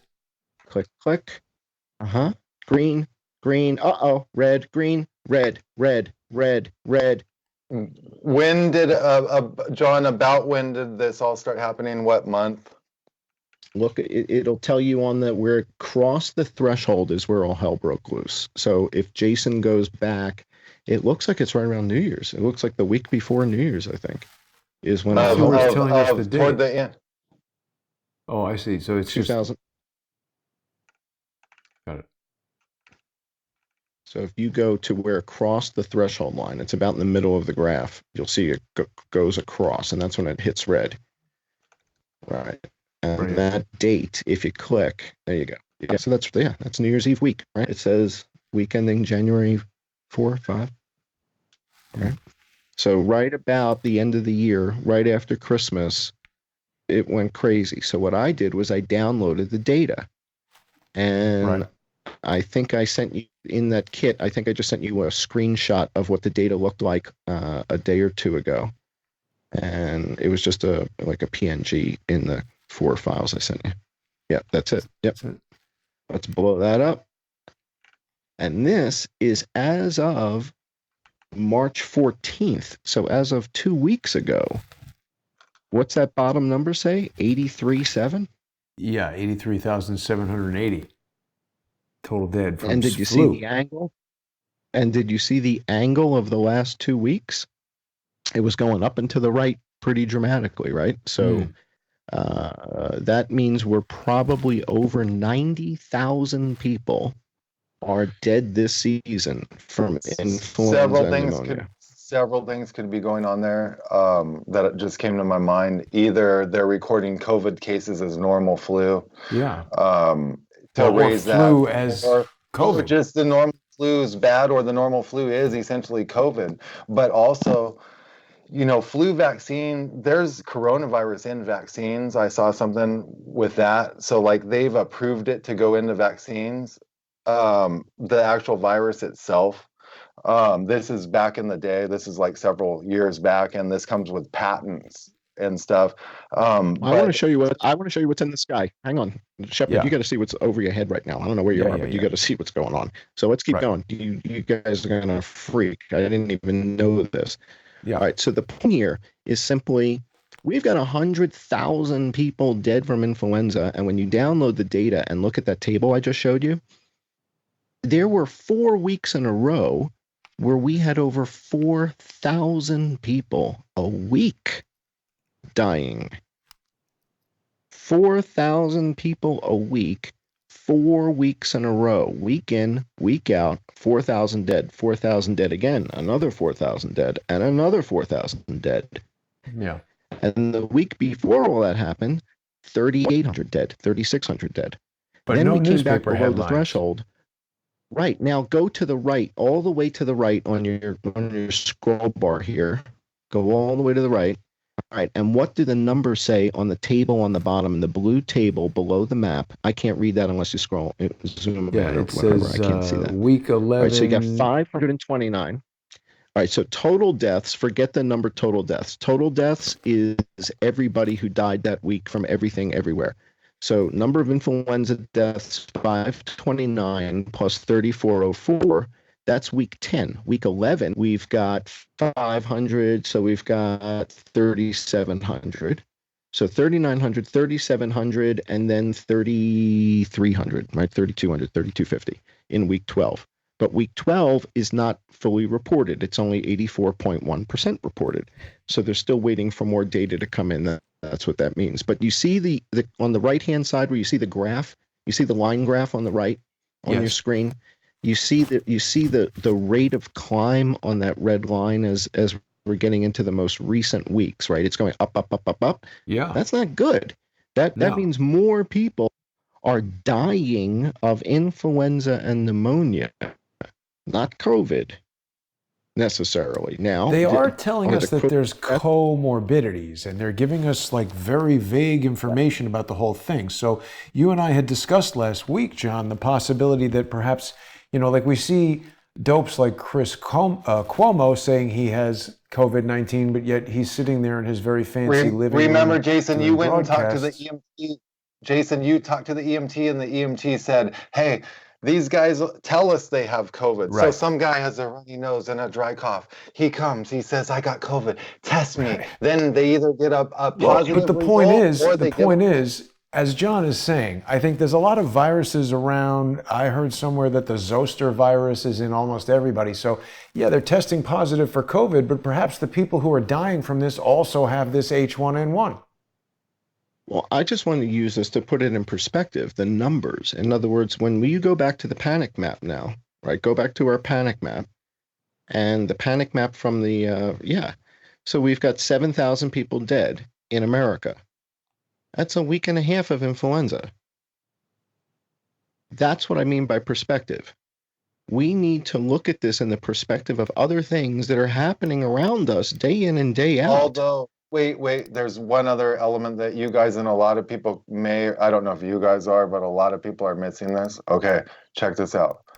You guys do realize you're reading official numbers. So, for instance, we can't really get much information. For all we know, the whole entire city of Wuhan's dead because there's like one guy with a light on in John an apartment. is referring to this map, and what he's told us on the previous shows where we've looked at this is that this is the data that Fauci and Trump and everybody is looking at. So let's analyze this data.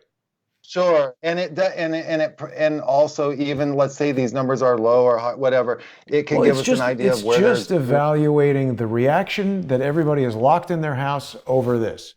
So John, carry on. Let's address I want to address what Shepard's saying about the numbers and the because there's a number of people who are looking at the videos that I've been publishing lately that don't understand the subtlety in the way I make my videos. All right, so one of the more recent videos, the one that has a picture of she, okay, is called What's the Secret? And this gets to the heart of the question that Shepard just brought up, which is the numbers that were being shown, are they accurate or not? Right? Now, the beautiful thing here is that regardless of what the answer is, we've got them. They screwed up. Now, let me explain what I mean by that. Just at the press conference yesterday, the president was pressed, and they said the numbers coming out of China seem a little light. And the president said, yes, I'm not a Chinese accountant, but yes, they seem a little light. All right. But no one in the room followed up with the follow-up question and said, Mr. President, Dr. Fauci, Dr. Birx, is it true that there's only 4 people dead in Hong Kong? Yes or no?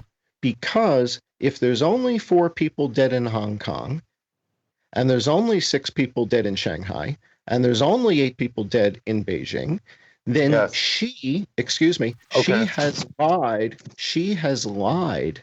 Guys, I have evidence, and this is 100% equivocal evidence or whatever you want to call it.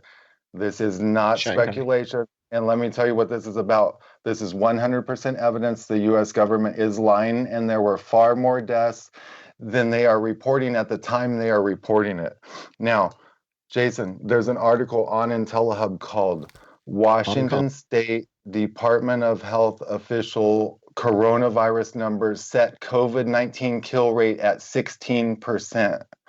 Now, I'm going off of official numbers. People right away jump to conclusions and say there's a nursing home and all this. There's also another point to this article.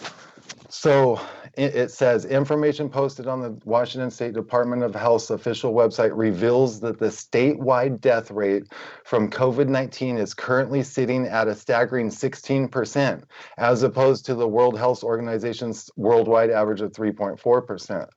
Now, I have in here paperwork. Oh, it's not in this article. I'll have to find it. But this article relates to it, and there's a follow-up article. I have paperwork, and it's not linked in here. I'll find the other article. This paperwork came right from the nursing home where it said there was already so many deaths. For instance, it was something like this. The nursing home said there was 23 deaths from the nursing home alone, plus news reported that there was other deaths around Washington State at the time this happened, like say 5 others, which would be a total of like say 29 deaths that the whole state was reporting or something like that. But there was way more deaths because I had the paperwork from the nursing home where it said like 20 something people. So just the nursing home alone paperwork said that these people died when the state wasn't even reporting that many cases total. So one thing I know is I caught them, and whether even if these numbers are 10-fold or 100-fold or whatever, we know that they were lying by cases, and it seemed to be me like they were like 3 or 4 days behind on the lag that they were admitting. Yeah. So whatever the paperwork I had, they were and they're trying to hold it low. I'm showing Washington State at 307 people dead and 6,670 cases. Now, why is that spectacular?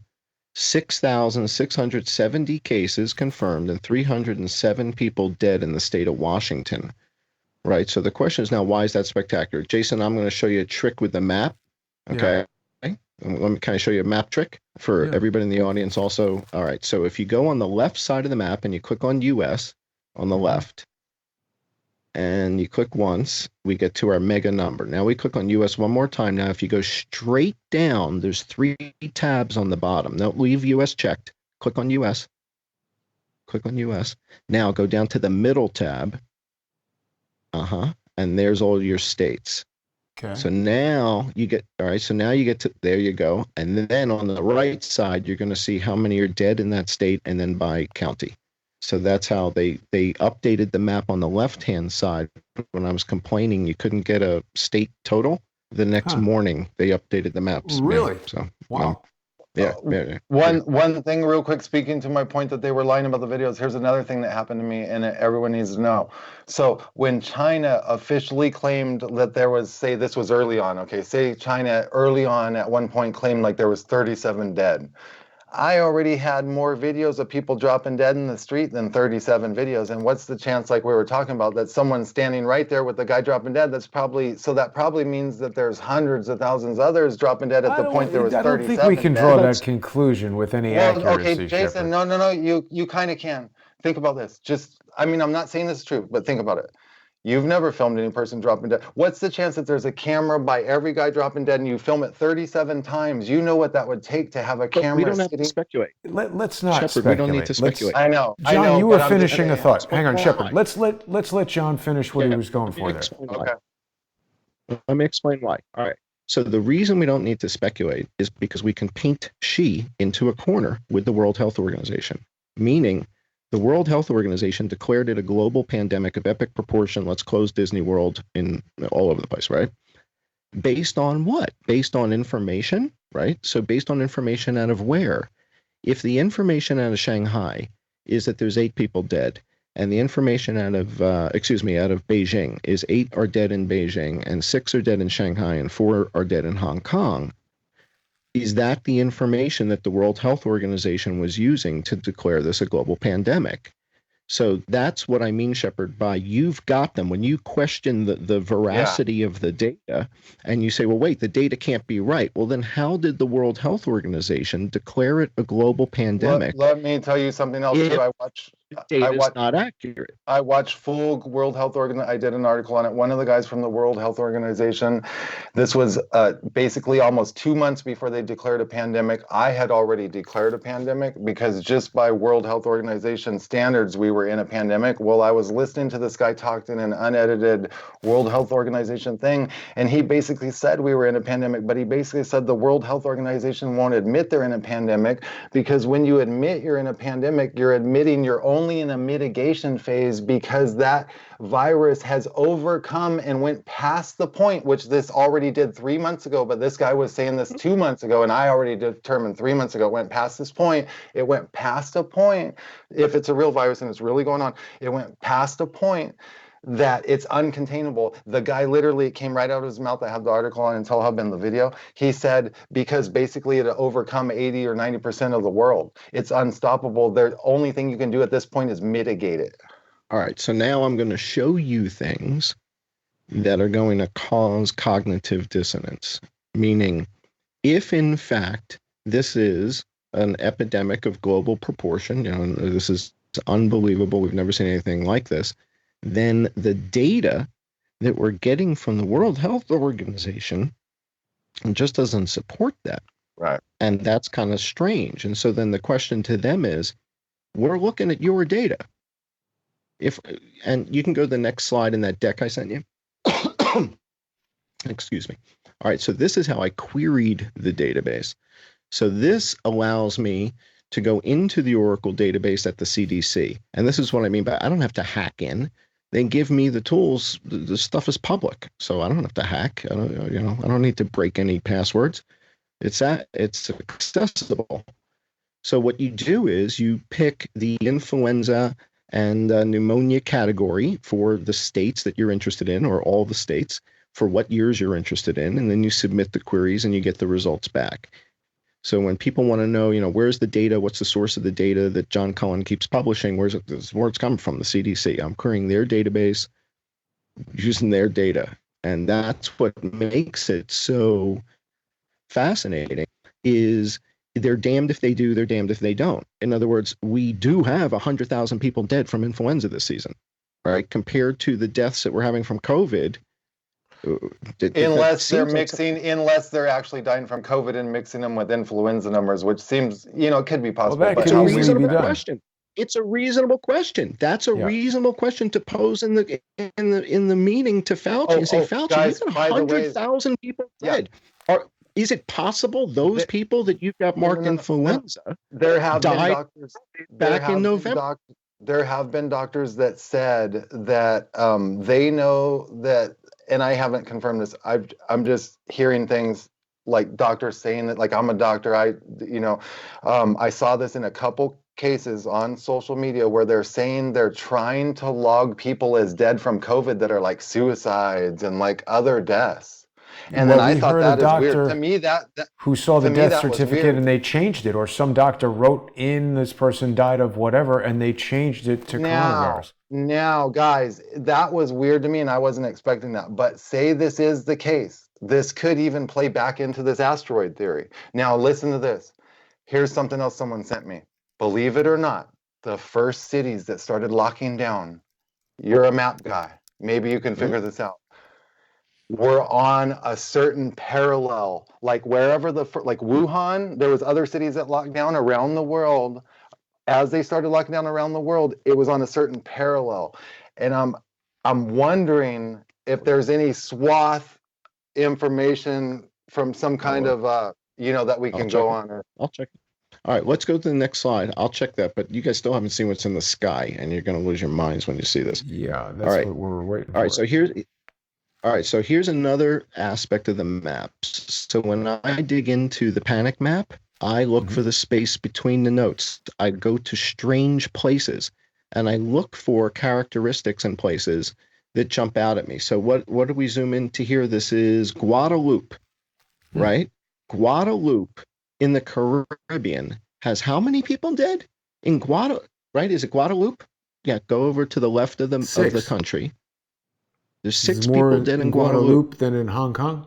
than Hong Kong. Right. How did that happen? That's the stuff. Right. Exactly. So that's the kind of stuff that jumps out at me where I go, so wait a second. You've got more people dead in Guadalupe. You've got more people dead in Tobago, Trinidad Have you and Tobago. guys seen the Hong Kong? videos from Wuhan where there's literally like 2 lights on in the entire city? I've Like, seen. I'm talking I'm skylines collecting where Wuhan there's footage. like maybe Yeah, yeah. everyone's dead, literally. I got people crying. I mean, it's sad. What happened in Wuhan is tragic, and the question that I keep posing is, are these numbers accurate? Because if they're not accurate, Are they is just traveling she- from city to city? Or is it getting bigger? Well, Is Let's pose You this to know? you, Shepard. If hypothetically speaking, if there's not 3,000 dead in Wuhan, but there's 300,000 dead in Wuhan, and instead of 4 dead in Hong Kong, there's 400,000 dead. In Beijing, instead of 8, there's 800,000. And in Shanghai, instead of 6 dead, there's 600,000. But if Xi and China are reporting 4 people, 6 people, 8 yeah, people. you're right. They're using those numbers, Then- but they know that. They know. Listen. Let him finish. Those numbers that you just Wait, gave. I haven't asked Shepard. Hang on. I haven't asked a question.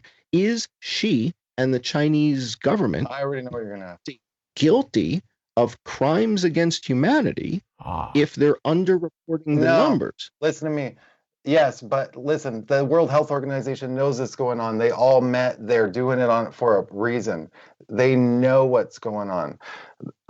It's not like that. They're not- Shepard, whether they know what's going on or not doesn't make them not guilty of crimes against No, humanity. no. I mean, I didn't mean to say no. I mean to say yes. But it's like it's not just want China to speak hiding that. They know that. Listen, No, I got no, intel. You We want to focus on this flight radar data, guys. Let me calm you down here because we're at 90 minutes. Nobody's bringing this up in the press room. Nobody's holding Xi's feet Correct. to the fire and saying, Correct. are there 4 people dead in Hong Kong? Yes or no? Now, the CIA came out and said, we cannot validate or confirm the But numbers guys, coming they're out not of. doing that here. You guys go to hospitals and you're not finding I anyone agree dropping with dead. that. Okay, right? This is a Okay. world. Listen, I'm just telling you, from my intel, those numbers that you gave out, 400,000 dead in Wuhan, are nothing. That was like almost instantly. Bloomberg published an article, the New York Times published an article saying that the CIA cannot confirm the numbers coming out of China. But my question is, don't we have a really big embassy in Hong Kong? Wouldn't Isn't you that- have Can't they just CIA call 'em? operatives operational all around China? We've got an embassy in Hong Kong that is unbelievably That's big, because filled they with all soldiers. had to talk, guys. They all had to talk. They all know what's going on. It's Let's a bioweapon. stick to or stuff. Let's stick to stuff that we know. Let's stick to the We numbers do they know. We published. do and know the scrutinizing UN's that. calling for a global currency. All money's infected. But They that's not gotta the burn it. focus of what we're going to talk about right now. So let's Okay. So move I'm- through John's slides. I want to talk about numbers, right? We have more people dead in Guadalupe than Hong Kong, Dr. Fauci. Is Doesn't that make sense. true? Yes Yeah. or no? Yes or no, Dr. Fauci? Is it true that there are more dead in Guadalupe than Hong Kong? Or is President Xi lying to the World Health Organization about Right. what has happened in China? Because if he is, I believe that would be a crime against humanity, because all the people who are dying in New York are dying in New York, maybe because only 4 people died, or they thought only 4 people died in Hong Kong. So them not reporting the data accurately, if it's not been reported accurately, I Well, think it's would be a affecting the crime. response here in the United States. Same with the U.S. The U.S. isn't Correct. reporting it accurately, and I already busted them on it, so it's a crime. Shepard, I'm not accusing anybody of accurately or inaccurately. No, I reporting. am. I have the evidence of it. Okay, That's what I'm telling you. okay, I okay. actually busted them in it. I'm- I can show you guys. I have the proof. I mean, it's documented on my website. Missing the point. You're missing the point. It doesn't matter. No, I know. But they are. Huh. They're lying in the U.S. Okay. Matt, it doesn't matter because we've No, got really. the. I mean, you're laughing, Jason. I have it documented on my I'm website. not the guy laughing, that broke Shepard. it I'm just saying over. we can't get through this slide presentation. So Okay. let's Right. stay focused on what John is telling us right now. Trinidad and Tobago has 6 people dead. Hong Kong has 4. Shanghai has 6. So Shanghai, with 24.5 million people, has the same number dead, President Xi, as Trinidad and Tobago. There's How no way. is that possible? President Xi, right? Dr. Fauci, explain this to me. Go to the next slide. So this is what I mean by the space between the notes. I know it's a disaster in Spain. I know it's a disaster in Italy. I get that. I see that. But I want to look in other places and understand what is the World Health Organization doing with our tax dollars, right? They're using our money, our tax money, $57 million a year that the United States pays to the World Health Organization to do what, right? What are they doing with my money? So what does that say? What are we looking at here in that upper left-hand corner? That's Hong Kong, right? 845, yeah, Hong Kong. Okay. So, and you've got 4 people confirmed. confirmed 4 deaths, and 173 recovered. All right. Let's go to the next slide. Yeah. Next slide. This is Shanghai. 6 And deaths. what do we have in Shanghai?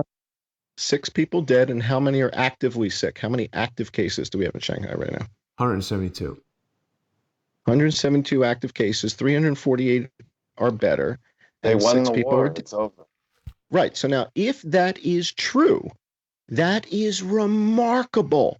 And everybody should bake these guys a cake, get on a plane, and find out what the hell did they do in Shanghai. That's got 24.5 million people that they only have these numbers. Now, we're funding the WHO.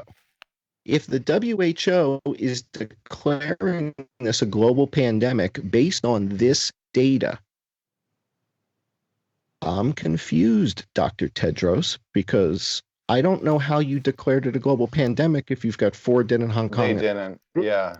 Right. So that's how we back them into the corner. So let's go to the next slide. You'll see how it just gets worse and worse, and then we go to the Okay, so air people when want we to get see the the air. flight information because we build this as what's, and including me, what is in the sky over New York?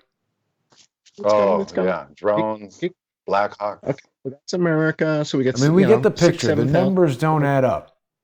We're there. Keep going. Next slide. It's coming. Keep going. Keep going. Okay. Keep going. That's Spain. Page down. Eventually, you're going to get to the sky. Eventually, it just flips the sky. So these are just countries after country. Oh, okay. These countries. This is Vietnam, Laos, Cambodia. I expected to see C-130 transport planes with N95 masks and test kits going to the countries that border China, like Myanmar, Laos, Cambodia, Vietnam. And yet, when we look at how many people are dead, none, 1, 2. So when we go to the countries that are bordering China, that are rather poor countries, I was expecting I was going to find C-130 transport planes delivering supplies to Vietnam, to Myanmar, to Laos, to Cambodia, and testing people and, setting up the tents. There's nobody dead. There's nobody dead in Laos. There's nobody dead in Cambodia. So what the hell's going on? All right, now we get to flight radar. There we go. All right, so when I found out Shepard's going to be on the show, and I'm thinking, well, Shepard and I would go way back with flight radar. I mean, this is how we kind of connected, right? So I go to flight radar today, and I'm looking for helicopters because Jason tells me that Charles said he heard some helicopters on the riverside. Okay, so I start poking around looking for helicopters, and holy mackerel, what do I find? Now, this was all today. All right, so let's look at these screenshots. And after we go through a couple of these, then maybe we'll go live on Flight Radar. And Shepard, I don't know, maybe you want to pull it up live and you can poke around now while I show everybody the stuff. We'll just go through these screens.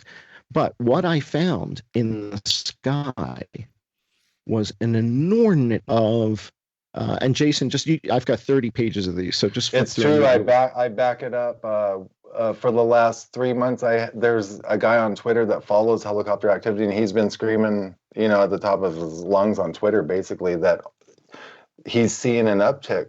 And now we can see. This is amazing. Well, so what does this indicate? Let me show you what we have.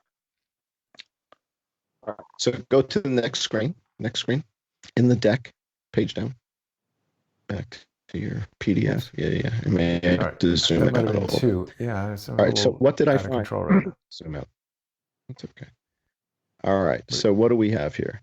What I keep finding are private jets with no tail numbers. Right. I've got citation after Gulfstream, after one after the other, and they don't have any tail numbers. And that is weird because Yeah, how can they fly everything else aircraft without tail numbers? They're registered to CIA, NSA, FBI, something like that. DOJ, right? They're DOJ, FBI, CIA. So now zoom out a little bit, and you'll see on the left side of the screen all of the stats for the aircraft. So that's Wow, an not Embraer available. Legacy. Nothing. So what I Wow. started doing was clicking to see what's going on and who's what and where are they coming from and where are they going to.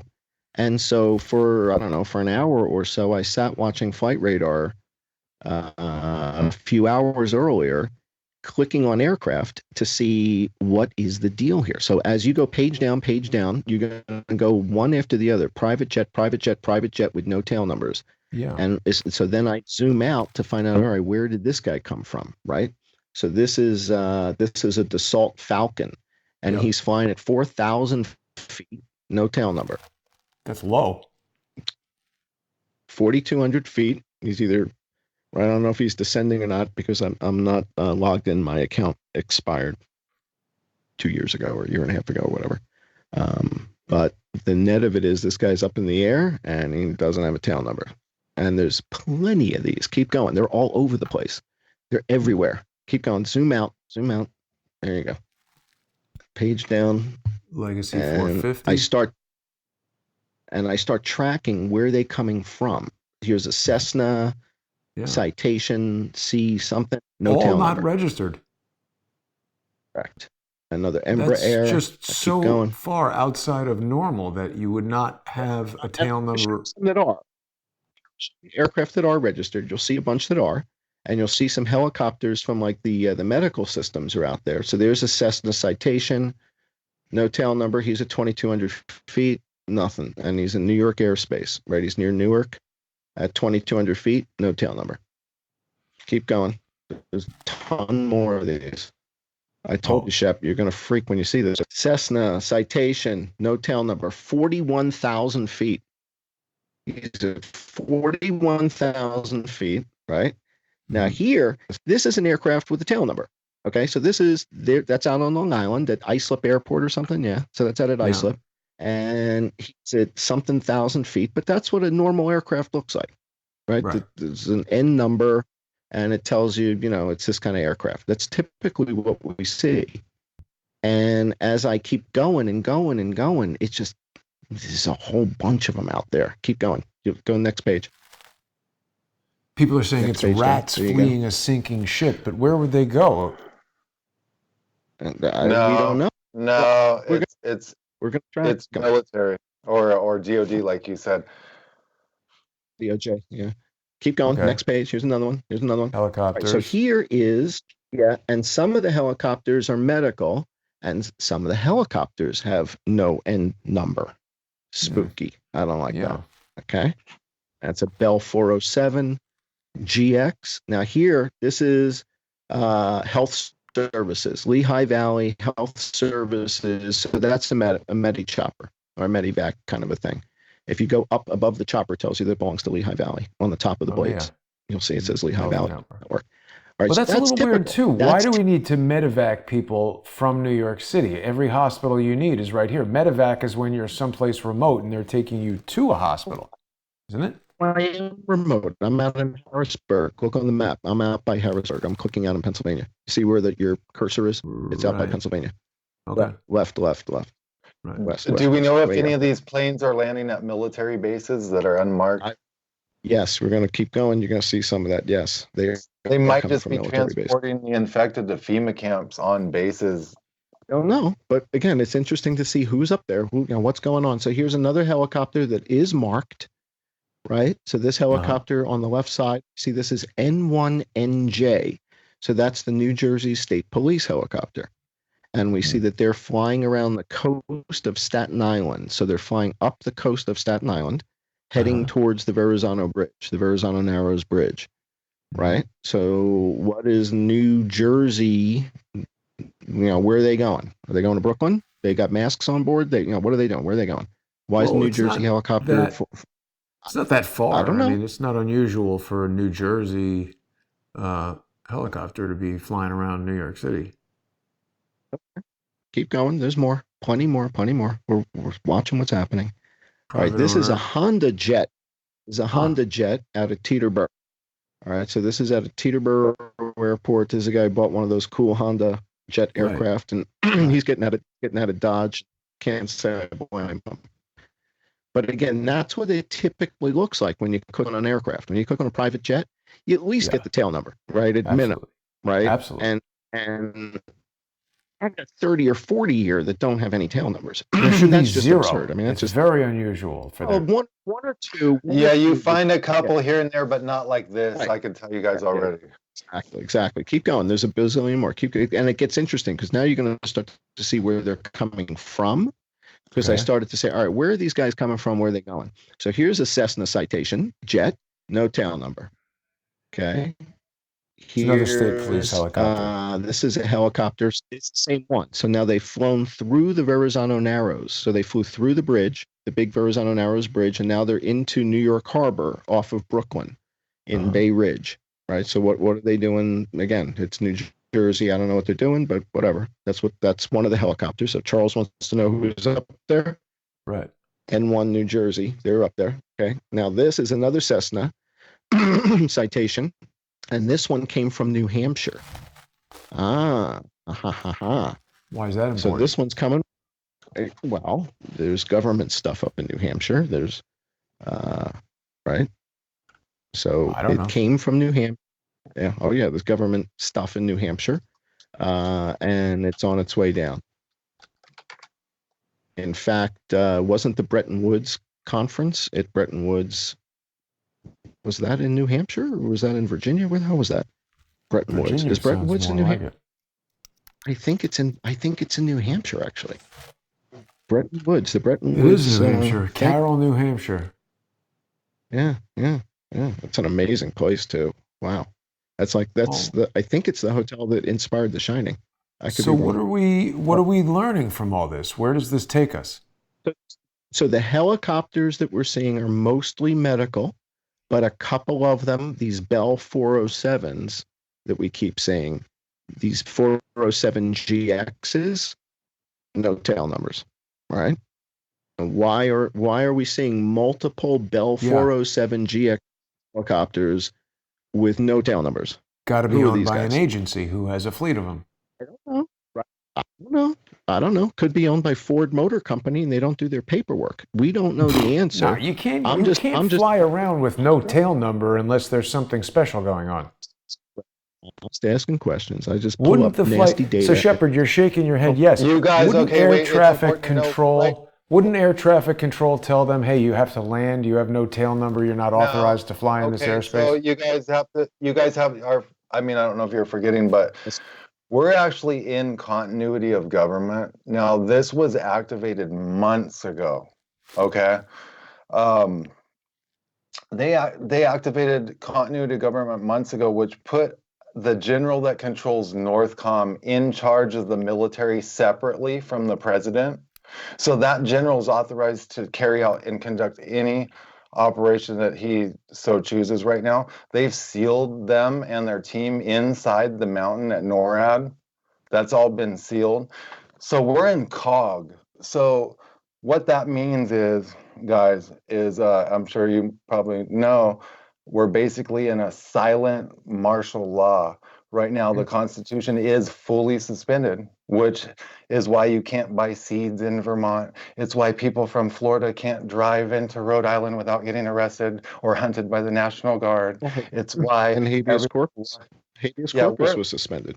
We're in silent martial law right now, and they've positioned military assets like I've never seen in my life, okay? Back during Jade Helm, there was a military operation called Jade Helm, back probably around 2015, 2016. This operation, they transported military vehicles, and I monitor all this kind of stuff, and I get video, and people send it to us, and Intellihub's known for that. they really started ramping up military movements and shipping stuff around for this exercise, okay?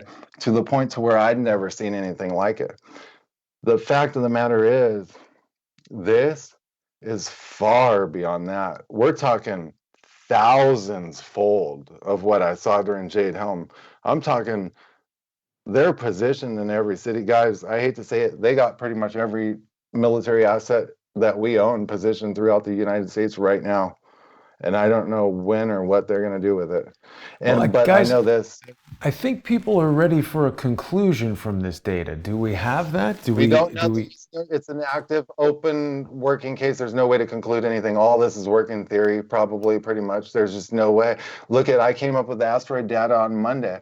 I mean, and the comet. I mean, you guys haven't even dove into that. When you guys start checking into this, don't just say Shepard's crazy. You know how many times I heard like real top analysts and famous people say, I thought Shepard was crazy until I checked into it.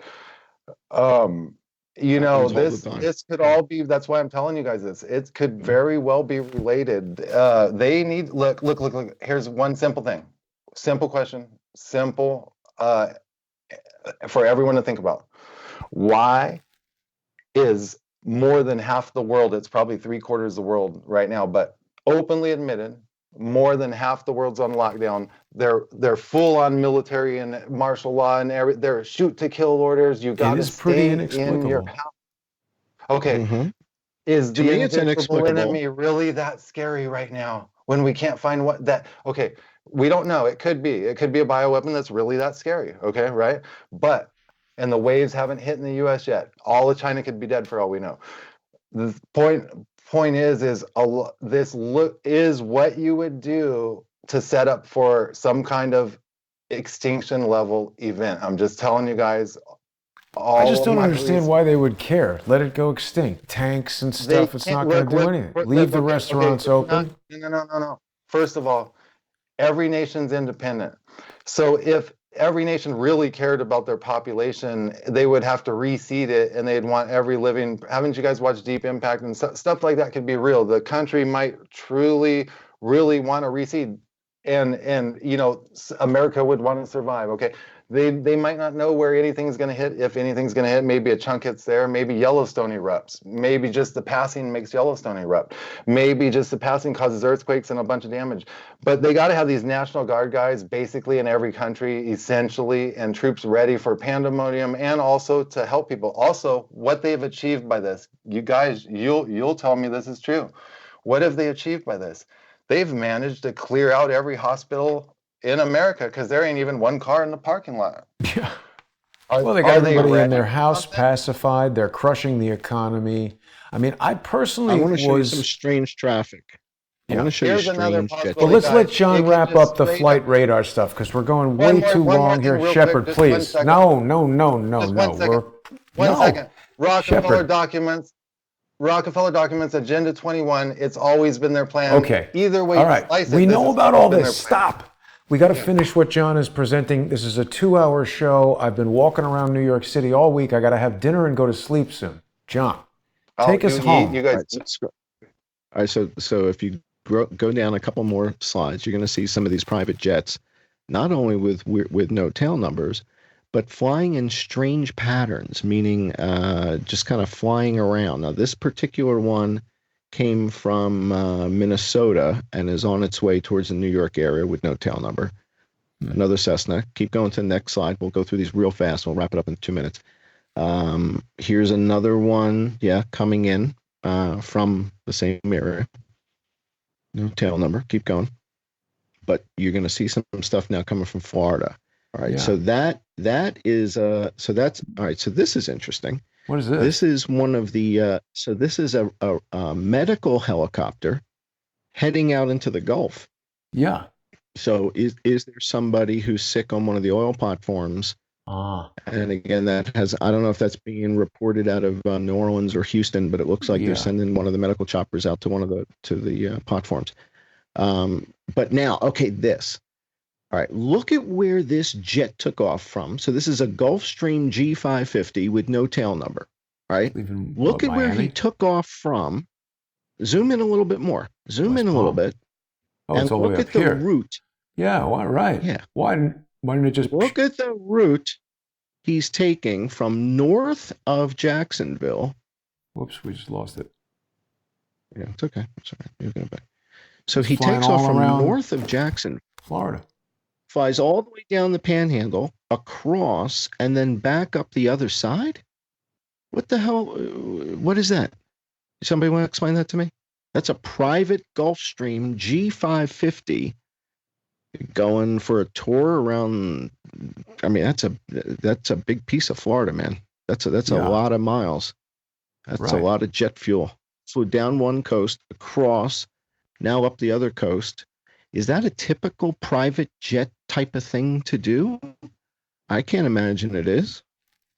What the hell? What is that? Seems And there's no weird. tail number on this. And there's no tail number on it. Oh, wow. So, I mean, a private All jet right, could be next owned slide. by anybody. Slide. But for a private individual to Next get slide. a jet Right, yeah, and fly it but- around with no tail number, how would that be done? Yeah, that's not going to happen really. Okay, so Especially this guy, right now. here's another one. This is another one of these Sikorsky rescue helicopters, a military helicopter, and they're out in the dry Tortugas west of Key West. And there is a military operation out in Key West. So Key West is a big military site. Naval Air And this Station. guy is west of, that's Key West. So that helicopter's out there, that N911FR, that's a rescue Sikorsky. And they're out in the dry Tortugas. There's nothing out there. That's like a marine park where you go snorkeling and it takes forever to get there and back. So that's strange that they're out there in the middle of nowhere. All right. And then here, yeah, there you go. So this guy just took off from Homestead. Ha ha ha. So you want to know about bases and Air Force bases. So here we've got a guy with a tail number. Okay, so this one's got a tail number, but he took off from Homestead. And now where is he heading? He's going through the Keys. He's going to Cuba. He's going to Cuba. Okay. Heading south. Mm-hmm. Okay, keep going. Next slide. All right. Now we got a jet with a Bombardier Global 6000. Nice aircraft. Leaving the coast of Florida, heading for the Caribbean. No tail numbers. It's really At 44,000 feet. 44,000 feet, man. Big Kahuna speculates that they're drug runners, but drug runners would get tail numbers because you'd be taken out of the sky right away to fly around with no tail number. It's basically, I've talked to people in the flight, like that work in the whole flight industry. I've been in contact with them recently, especially one guy out of Dallas. But basically, they know what's going on with air activity right now. It's lowered, and we're basically in a state of 9/11 type monitoring almost right now.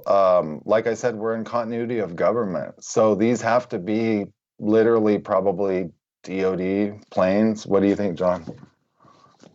Something like that. Something's up. I mean, I can't imagine these are all private citizens flying around. And get around with private jets like that right now with no tail numbers. Yeah.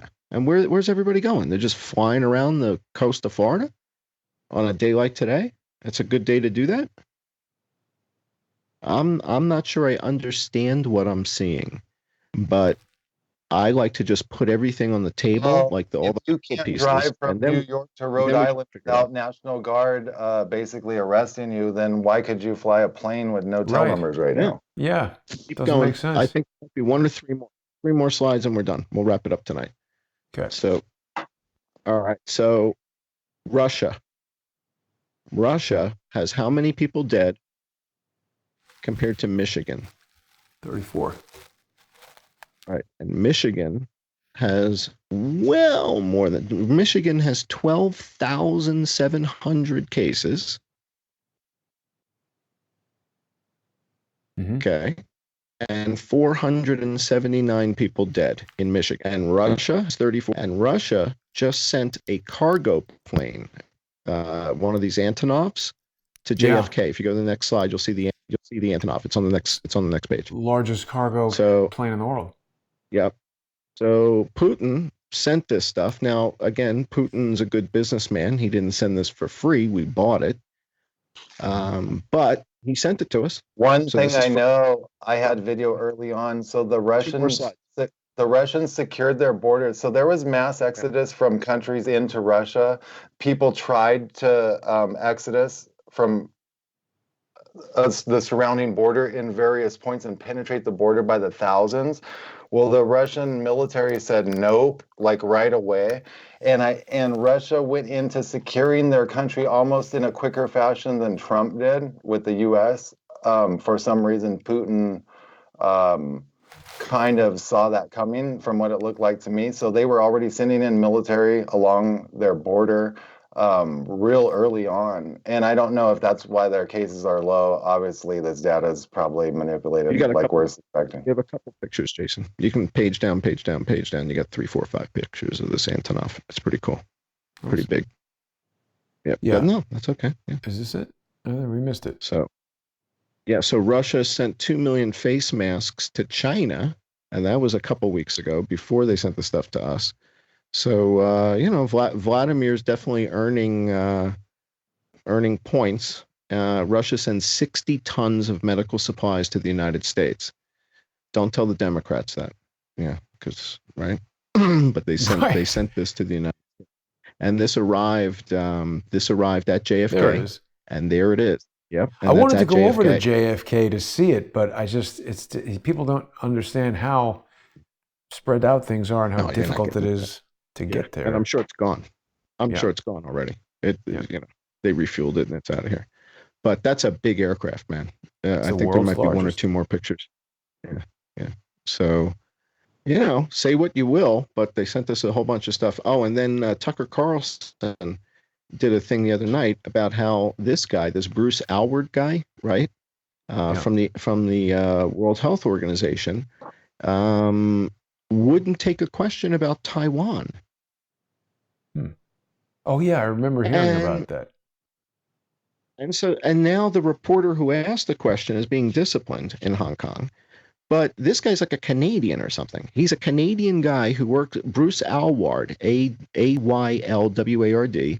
He works for the World Health Organization. And when he was asked a question about what they're doing in Taiwan, because Taiwan is actually known for doing a really remarkable job right now, like Singapore, like South Korea, he wouldn't respond. He wouldn't take the question. He ignored her.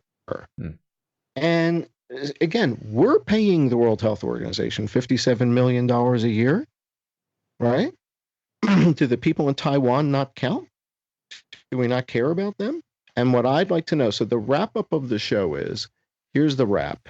We see a lot of stuff in the air. We see a lot of military stuff moving. Habeas corpus has been suspended. And according to the World Health Organization, there's 4 people dead in Hong Kong. And there's 6 dead in Shanghai. And there's 8 dead in Beijing. And there's nobody dead in Vietnam. And there's nobody dead in Laos.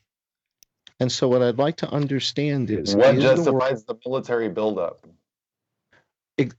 Right. What justifies that? What justifies closing Chuck E. Cheese and Disney World? Which brings us full circle to how we opened up the show.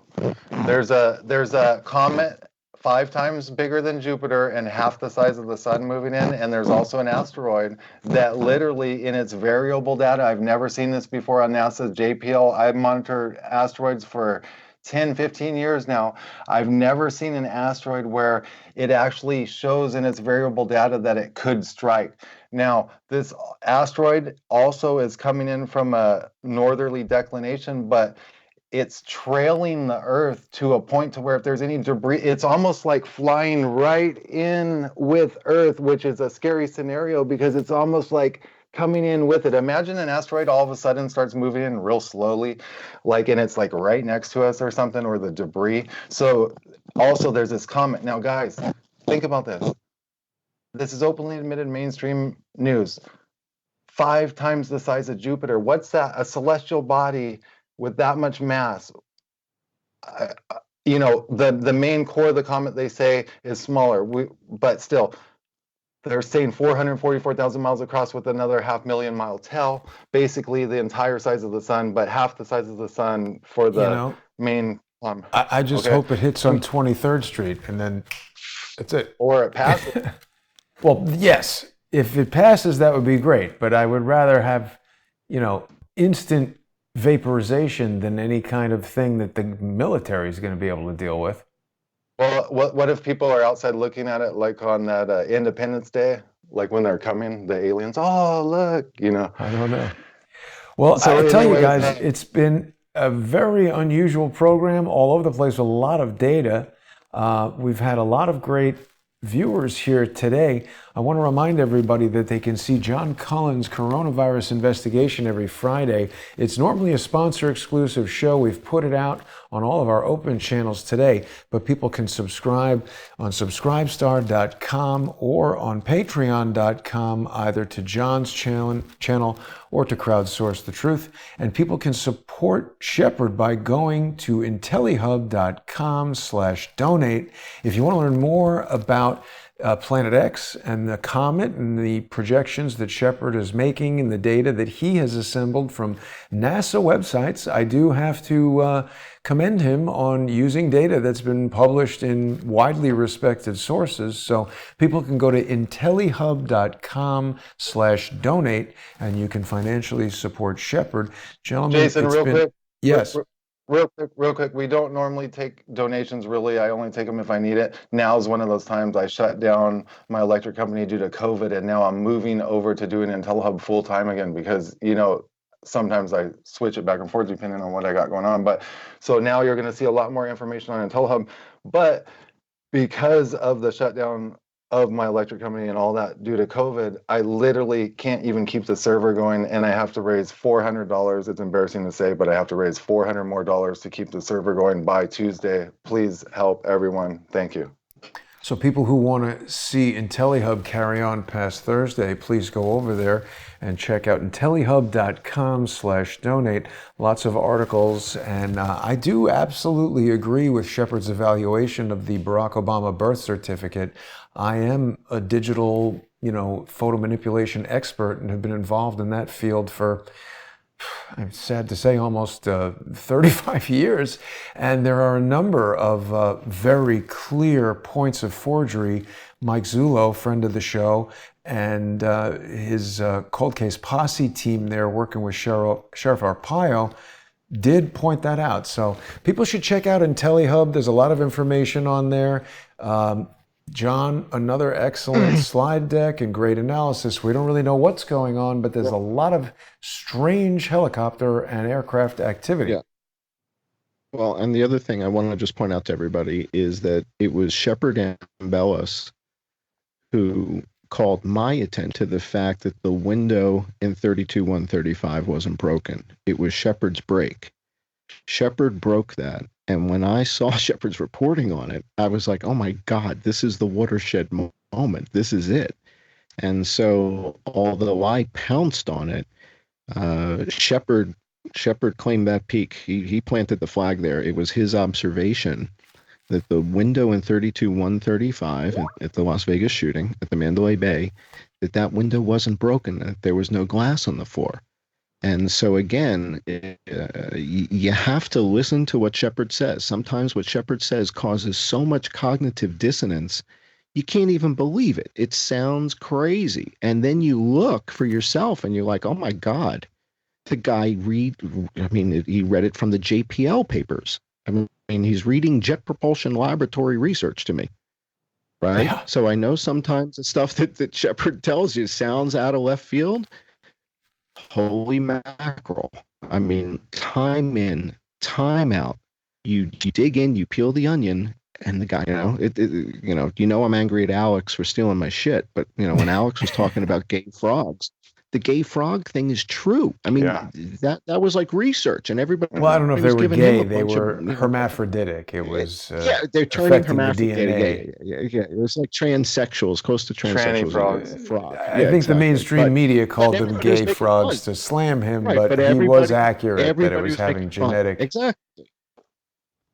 Exactly. Same thing with the president and Kofefe. Kofefe actually means something in Arabic, right? But the media made fun of him.